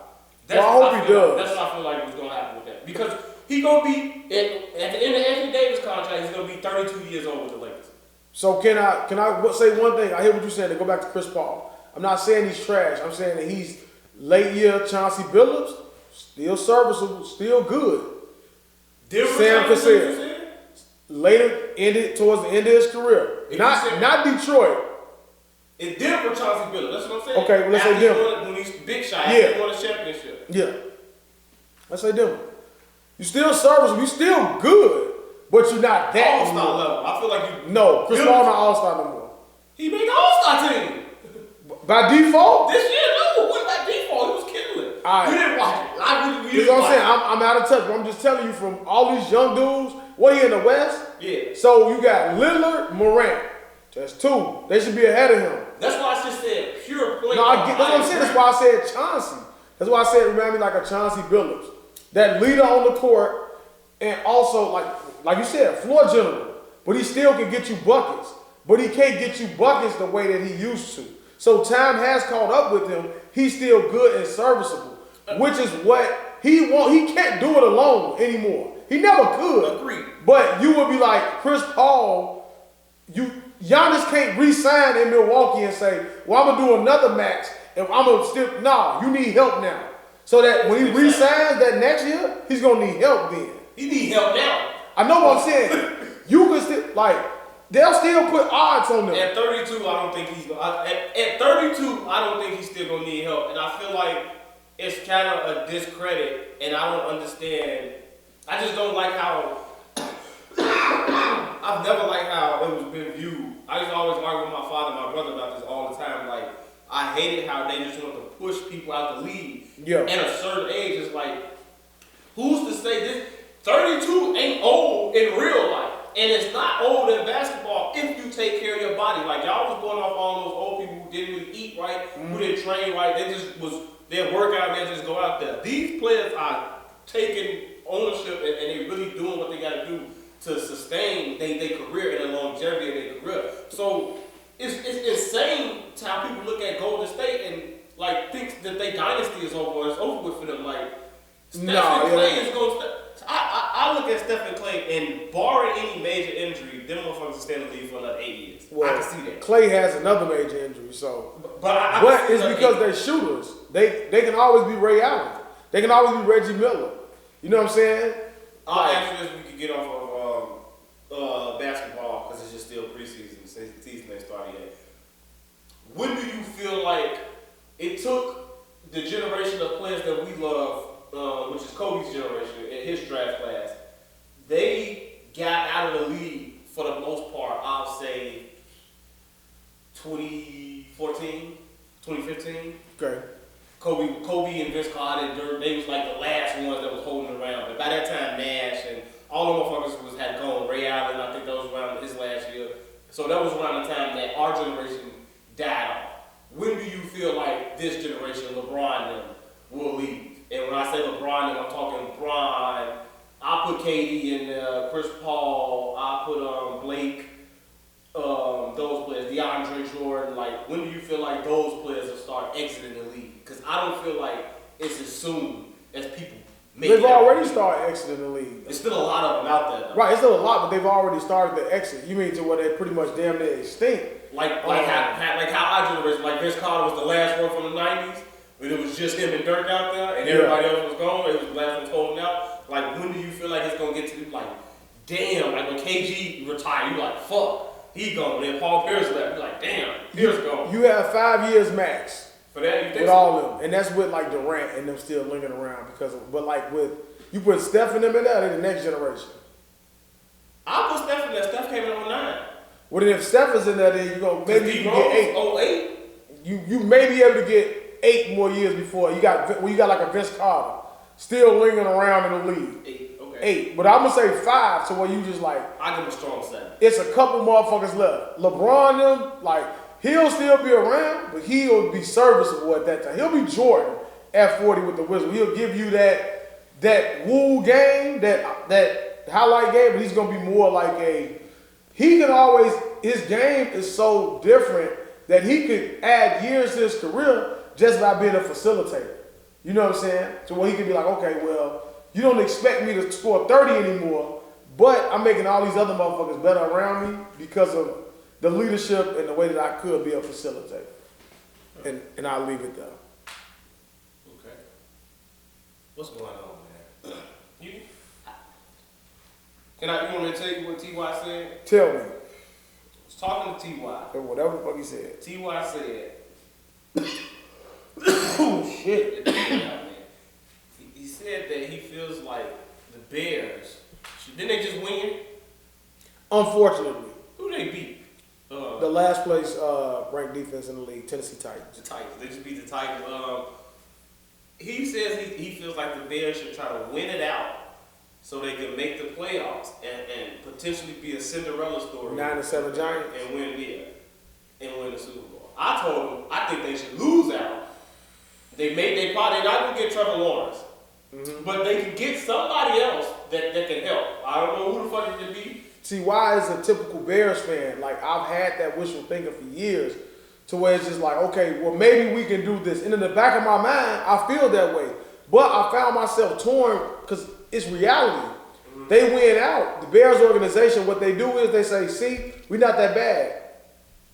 The closest memory I have to something like that is the Lovie Smith last year. We won 10 games that year. They still fired him. We had enough of Lovie at that point. I don't think they've had enough of these guys yet. So it's possible. We have Jacksonville. We have the Vikings. I think we got Green Bay. We may have another game in there. But we may win. We could win out. You see what I'm saying? Even against Green Bay. We won't make the playoffs. We're not making the playoffs. Crossing my fingers. But if that happens, this happens all the time in Chicago sports. Not just the Bears, not just the Cubs, the White Sox, Bulls. You win those pointless games to have bad management look at that and say, okay, maybe we missed something somewhere. We can bring this team back. Let's retool. Let's give it another run. It's ran its course. It's a wrap. So the Bears winning out does nothing but hurt their stock. So they just won another game. It's a lot of teams that ain't trying to win these games. So if you go from the number 7 to number 10 in the NFL draft, is huge. So the fact that you want to win games to still not make the playoffs and then pick in the middle of the pack, showing no improvement because now you get in the middle of the pack first rounder, which will probably be an offensive lineman. And if you win those games, you have Ryan Pace making those picks again, who's shown that he's terrible at picking offensive players, but can pick solid, serviceable defensive players. I would prefer for the Bears to lose the next 3 games competitively, while Mitch. Competitively. Now, wait, I told you Mitch. I said it, Mitch, who has, because this is what you see. If you talk to T.Y. when you get your haircut, and if you don't watch this, ask him, he watching the whole game? Because if you're watching the whole game, it's the difference between the first half and the second half. The first half, they're playing the game the right way, moving the ball, switching things up. The second half, the coach takes back over. And they do dumb shit the entire game, and you're looking like, Scuzi. this is why you need to go. You see what I'm saying? David Montgomery, 80-yard run, beginning of the game. If you watch my tweets, I always say Cordero Patterson, okay? Let me tell you what Cordero Patterson is. He's a wide receiver who they thought could be like a next Randy Moss type talent because he was so fast. That's been reduced to a punt kick returner who's been on several different teams in his career. So he's great at returning kicks, but they think that they have the offense that Kansas City has with Tariq Hill, and they thought Tariq Cohen was him, who's far from it. So he gets hurt. Now we're going to incorporate Cordero Patterson because he has speed, and we're going to make him him. So you're going to force feed him down my throat and say, hey, this guy is that. He's terrible offensively. Fart on that nigga. You know what I'm saying? So I don't understand how you have a 3rd round pick who could he should be your number 1 running back on the team. Second half, you win it 30-7, and you run the ball 8 to 10 more times. The second half, what are you still throwing the ball for? What are you trying? I'm trying to stay aggressive. All right, dude, get the fuck out of here, man. What? T.Y., do you think that this nigga could win a playoff game? Playoffs?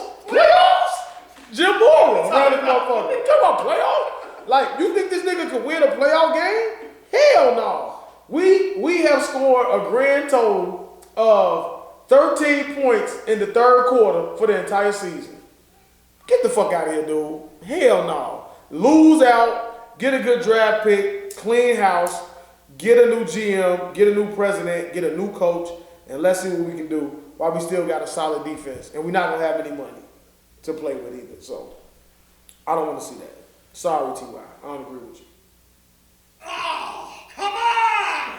Come on! It's looped again. But my fingers are crossed that in your world, your reality, that happens, and we win the Super Bowl by any chance, then I don't give a fuck. We can deal with Matt Nagy for another 2-3 years.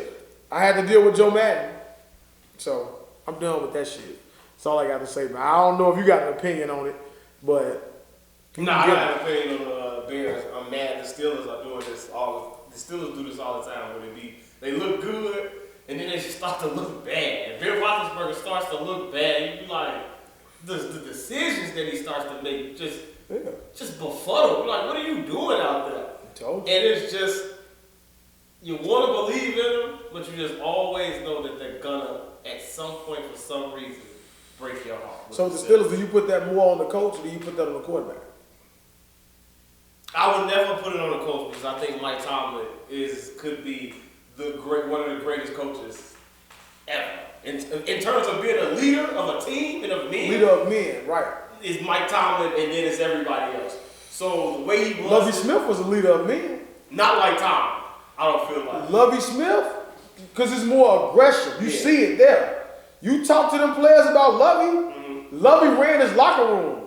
Lovie is like, hey, you ain't running to the ball. Listen, because he ain't gonna bash you in the public. But you'll see this shit happen. When you watching Lovie them, you'll be like, oh, motherfucker on the field, they ass coming off. Oh, you ain't hustle? Get off the field. I love coaches like that. But what I did love about Lovie and the Chicago teams is the commitment to their players. You know what I'm saying? Like, stop committing to these bad quarterbacks. I watched motherfucker in Miami take their 1st round draft pick to Louisville. How the fuck you say his name? Louisville was having a bad game. Get out. Let's start over next week. You know what I'm saying? These motherfuckers in Chicago, their psyches is so fucking brittle that they like, okay, you got to run the team into the ground before we pull you out the motherfucking game. Now it's too late. Had you pulled Foles a little earlier, maybe brought Trubisky back, because Trubisky is bad. Let me make that clear. He's bad too. But sometimes Grossman played better when he. I love Rex. Low battery. Oh fuck. Wow, I like Rex, but they wanted to go with they kept wanting to go with Cal Orton, and that's what Nick Foles is. But when you go, it's all about the way, the position, and how you utilize your quarterback. Ryan Tannehill is not a good quarterback in Tennessee, but he's used correctly. So that's why he performs the way that he does. The motherfucker in LA, was it golf? He's not that good. Right. They're not that big a difference between them and Trubisky. You know what I'm saying? Trubisky can't read defenses, but put him in a position to where you get him moving. Jay Cutler, same thing. On the move quarterbacks. Stop making them drop back. You don't have that type of quarterback. You don't have Drew Brees. Stop it. You know what I'm saying? It goes back to the coaching and bad scheming, but in turns to Pittsburgh, I'm putting it on the quarterback. You know what I'm saying? Because he's making those bad plays, and he's a vet, and he has decision making. He can go to the line and make adjustments, call plays, do what he needs to do. You know what Trubisky can do when he go to the line? Kill. That means he's about to run. That's it. That means that Matt Nagy picked the pass play that they know isn't going to work. He's going to yell kill. The defense adjusts, set up and catch the run, stuff him. He can never say kill, audible to another play, pass play, and be successful because Matt Nagy is saying, hey, you got two options. If this ain't working, kill it, run it. And that's it. And Trubisky's going to do exactly what you're telling me to do. You know? So, I don't know if they want to hear me talk too much about no Bears, because we can go all day with that shit too, like Wayne. But that's all I got for the Bears. I'm done. You're not going to raise my fucking blood pressure. It ain't even 7 o'clock. As a child, what question would you refuse to answer in truth or dare? Boy, now. Oh, shit. As a child. You remember those Freaky Friday days? Oh, man. I'm not going there. I'm not that comfortable yet. I'm not that comfortable to reveal those. You know every guy's question that's always asked to you as a young kid, young man, and you get very upset about it. How dare you ask me that? That would probably be that question. I was about no Scuzi, but it was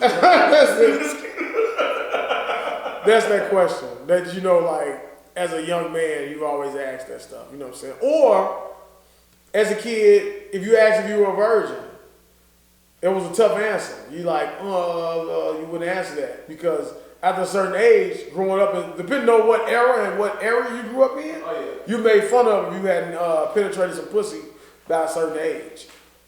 13, 14. You know what I'm saying? Don't just do that. Well, I didn't even kiss her. You kissed? Yeah, I kissed I kissed on the jaw. Now that was me. Yeah. I was a kisser.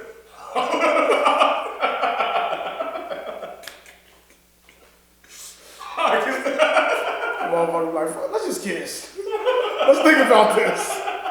Let's think this over. Let's just kiss right now. I ain't really trying to take it all the way there yet. You know what I'm saying? What are you ashamed of being good at?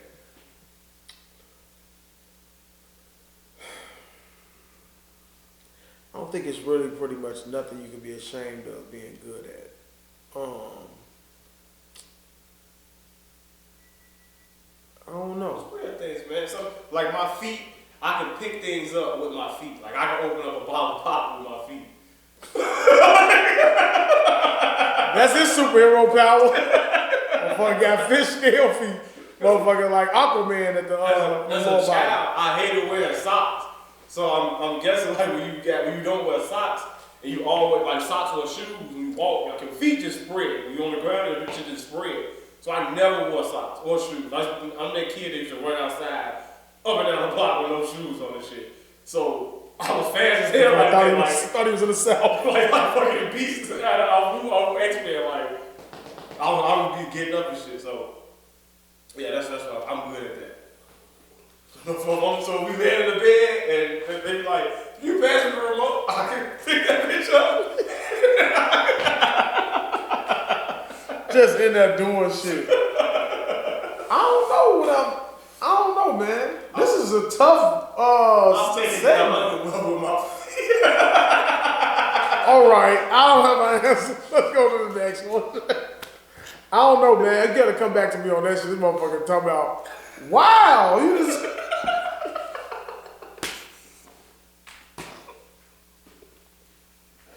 Oh my God. Just thought about what the fuck you just said. Oh man. It's a magician magic. You gotta think you flexible. Should be ashamed to say I'm flexible. That's what I'm good at, but I'm ashamed of it. I can fucking contort my body in certain ways that a man shouldn't be able to. And there you have it. That's that's yours. I just gave you. I didn't say I was sitting on the screen like this. I know motherfucker is like, Spider-Man can do it.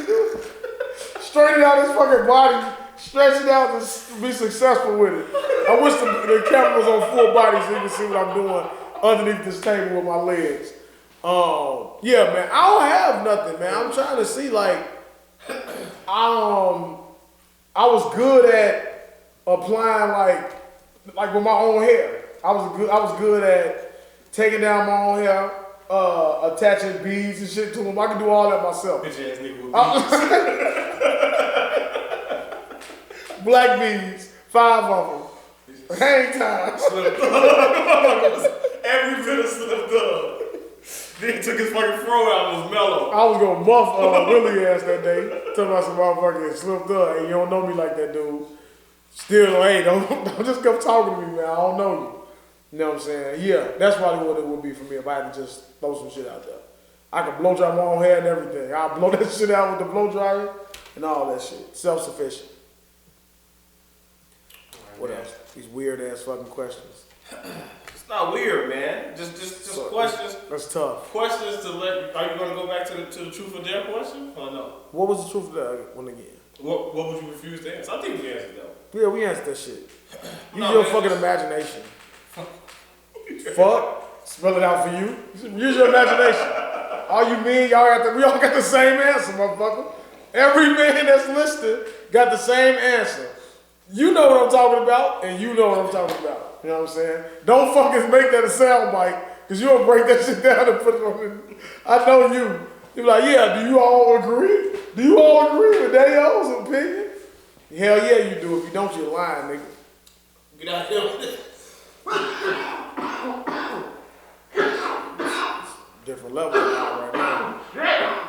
Yeah. See? I'm glad I just.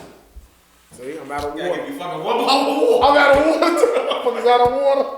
I don't know who this is from last week. So it's sitting there. 2 boys left no water. Oh shit! Got it out. I just cough like that and it leads right into the question. The vaccine is out. Thousands of people have already had it. Probably millions by now. Mm-hmm. What's your stance on the vaccine, man? Will you be taking it? No. I had a lady I work with, white lady. She came to me and she said, yeah, the vaccine's out. Are you going to take it? I said, no. She was like, why? I'm like, bitch, are you going to take it? She said, no. My husband had COVID, but I didn't get it. So why the fuck you think I'm going to take it? I'm like, you need to be taking it, motherfucker. He could, you know what I'm saying? But she's like, well, that's the only way we're going to get the world back how we have it if everybody takes the vaccine. Well, you take it. You keep being brainwashed by that stupid shit they said, just like the election was rigged. You probably believe the same thing. Stop believing everything that they tell you. I told her, like, I had swine flu. When I told her I had swine flu when it was out 10 years ago, she was like, wow, you had that? I'm like, yeah. Your husband got COVID, motherfucker? Like, swine flu, I know how I got mine, and I'll tell you how I got it. Working at the movie theater with all those Hispanics counting that money that was in their pockets. I don't want to just say Hispanics. There was a lot of dirty money coming in that building. You know what I'm saying? From You already said niggas, okay. Hispanics. Swine flu, they say it was I thought it was like swine bacon.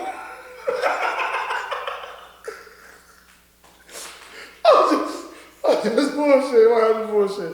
I don't want to offend none of my Hispanic homies, man. Wait, like, I got a lot of Hispanic homies, and we can play like that.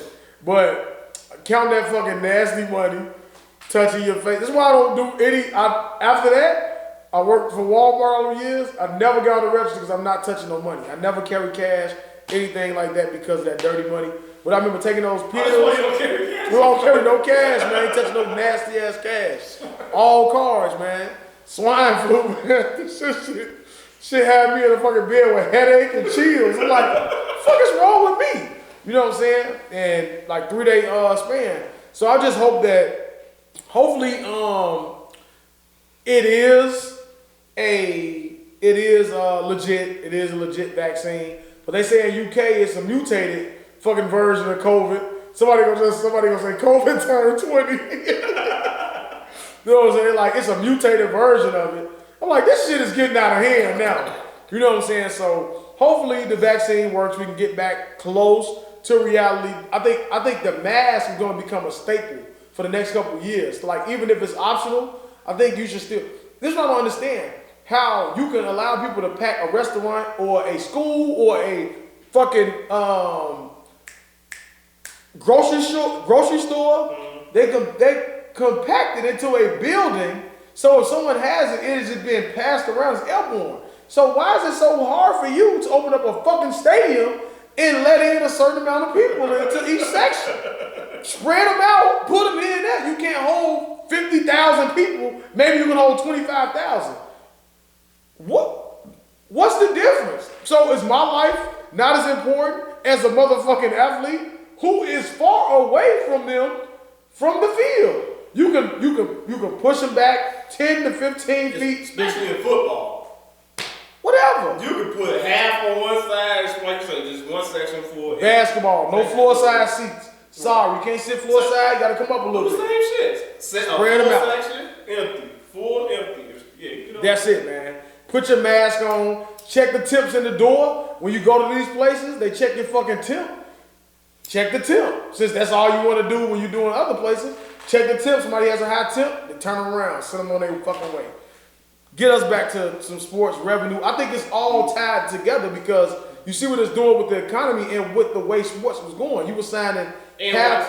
I was going to ask you, sorry to cut you. Go ahead. With baseball, do you applaud baseball for bringing in the Negro League stats and all that? Yeah, but it's never too late. You know what I'm saying? So I do applaud it. I'm just not going to make a big deal about it because it could have been done.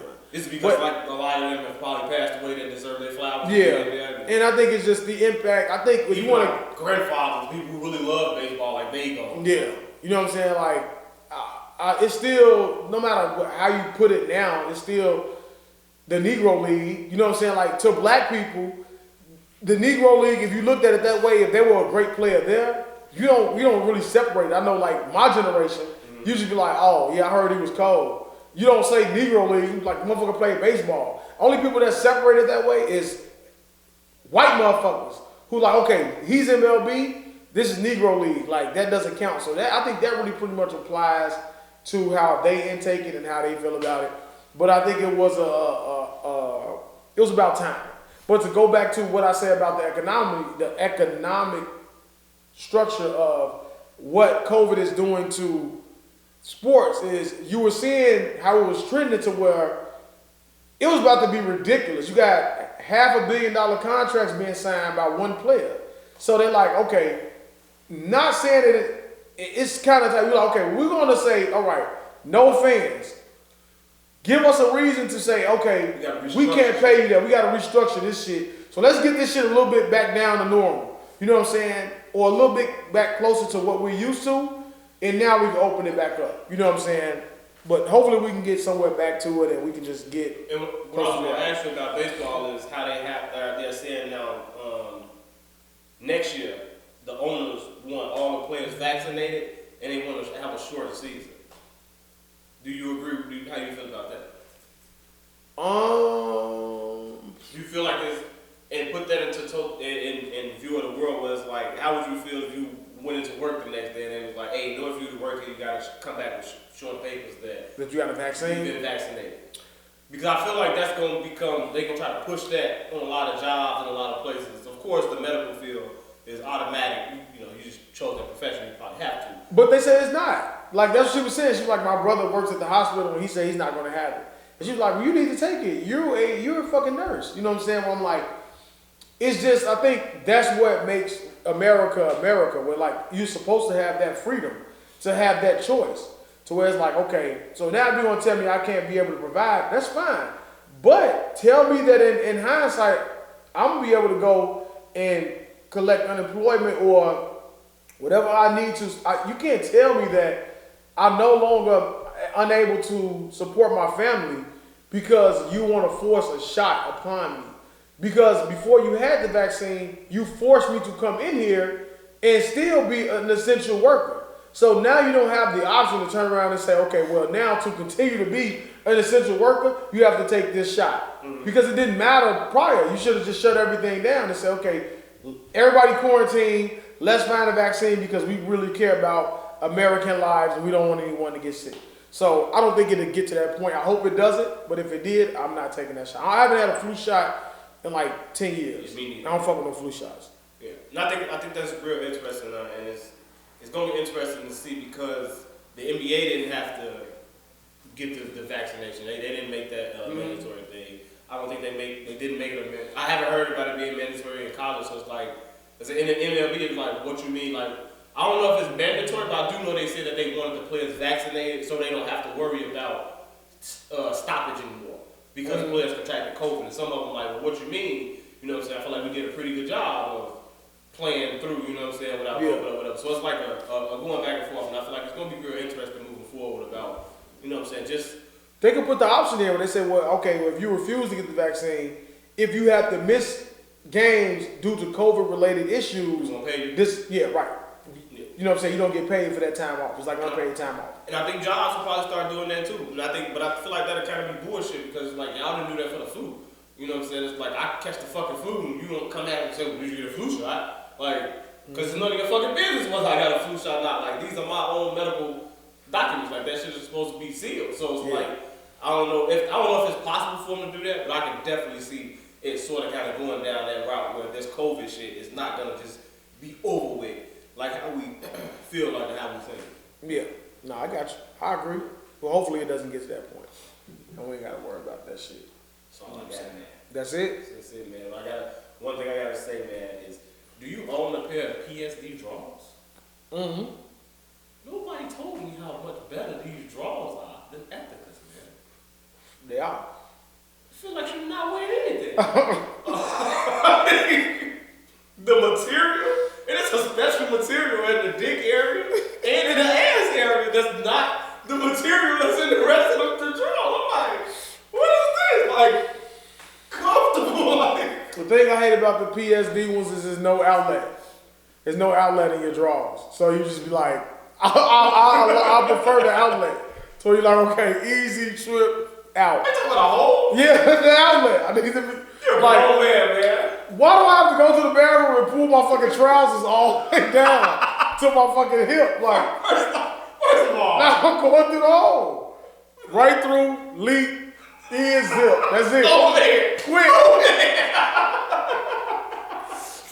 Man, both of us agree with me. That's the old man in you, man. You just go down and just, what for the fuck my drawers on my hip? I gotta unbucket my fucking belt. I gotta do all this extra shit now. You know what I'm saying? No, do you not wear belts? Motherfucker wear sweats all you run.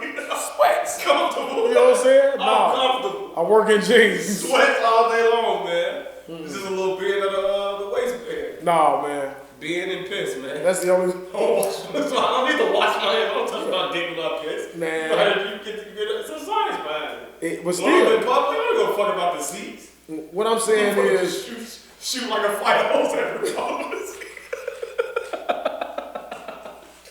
Ruining bathrooms all over. You know what I'm saying? That's some evil shit, but I will say I've been a victim of it. I mean, well, I've been a criminal of it. So like, I'll go and just purposely piss all over something and say, hey, fuck you. You know what I'm saying? You chose the job to clean the shit, you clean it. Fuck I used to do that shit as a young kid, like 11, 12. Whenever I go in the bathroom, don't judge me. I would piss all over the mirror for the sink. I would literally piss all over the whole bathroom. Everyone put this on.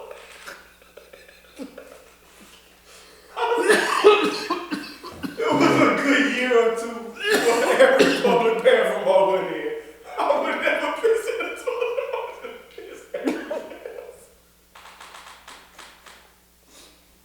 can't believe this. No fucking consideration for the person behind you. If I walked into a bathroom and it was pissed all over, if I walked into a bathroom with piss dripping from the mirrors and the sinks, you just turn right around. And do you ever stand back to see the person that comes in after you? To see if they respond to that? That is disturbing. Public restrooms. Motherfuckers say, y'all got a washroom? What about the washrooms when they give you the key? You still go in there and piss all over everything? Gas station bathrooms gotta do worse. Oh, maybe get a key? Okay. Oh man, the younger days. Oh man, and that has been it. That is it for the Straight Gas Homie Podcast, episode 38. Eric Gagne. Eric Gagne. Yeah, he was famous. He was a good closer. He's steroids. Episode 38, Straight Gas Homie Podcast. I am Daeo, the Truth Teller. Double D, Dblock, Certified Lover Boy, the Pissing Bandit. So if you're watching, if you're a black-owned business, don't let this guy use your fucking public restroom because he's gonna piss all over the walls and your mirrors. And that is unbelievable. And that is it. And It's just the you one got that- anything I else? was just standing in the bathroom like, what am I doing this ignorant shit? You just walk away and shake your head. That is equivalent to my bathroom things is if I go into a public restroom and someone else was in there like on the shitter, I would wet the napkins. I would wet them when I drop my hands and I would toss them over. I would toss them over and fucking boom boom and tear up out the fucking door. That's what I would do. And I used to do that as a kid. Well, as a teen, motherfucker, young 20s, I still would do it. And it was funny. You know what I'm saying? To see people respond. Like, I'm like, why are you in here shitting? Got it? So Shake the fucking door. No. I'm walking into the fucking bathroom and I instantly have to cover my nose because you chose to use a public restroom and shit and have it smelling terrible. So now I'm gonna give you a wet nap to the head. Hopefully you used it to wipe your ass. You know what I'm saying? And that's it, man. We out. Oh man, that's the last hour. I'm motherfucking freezing in this motherfucker.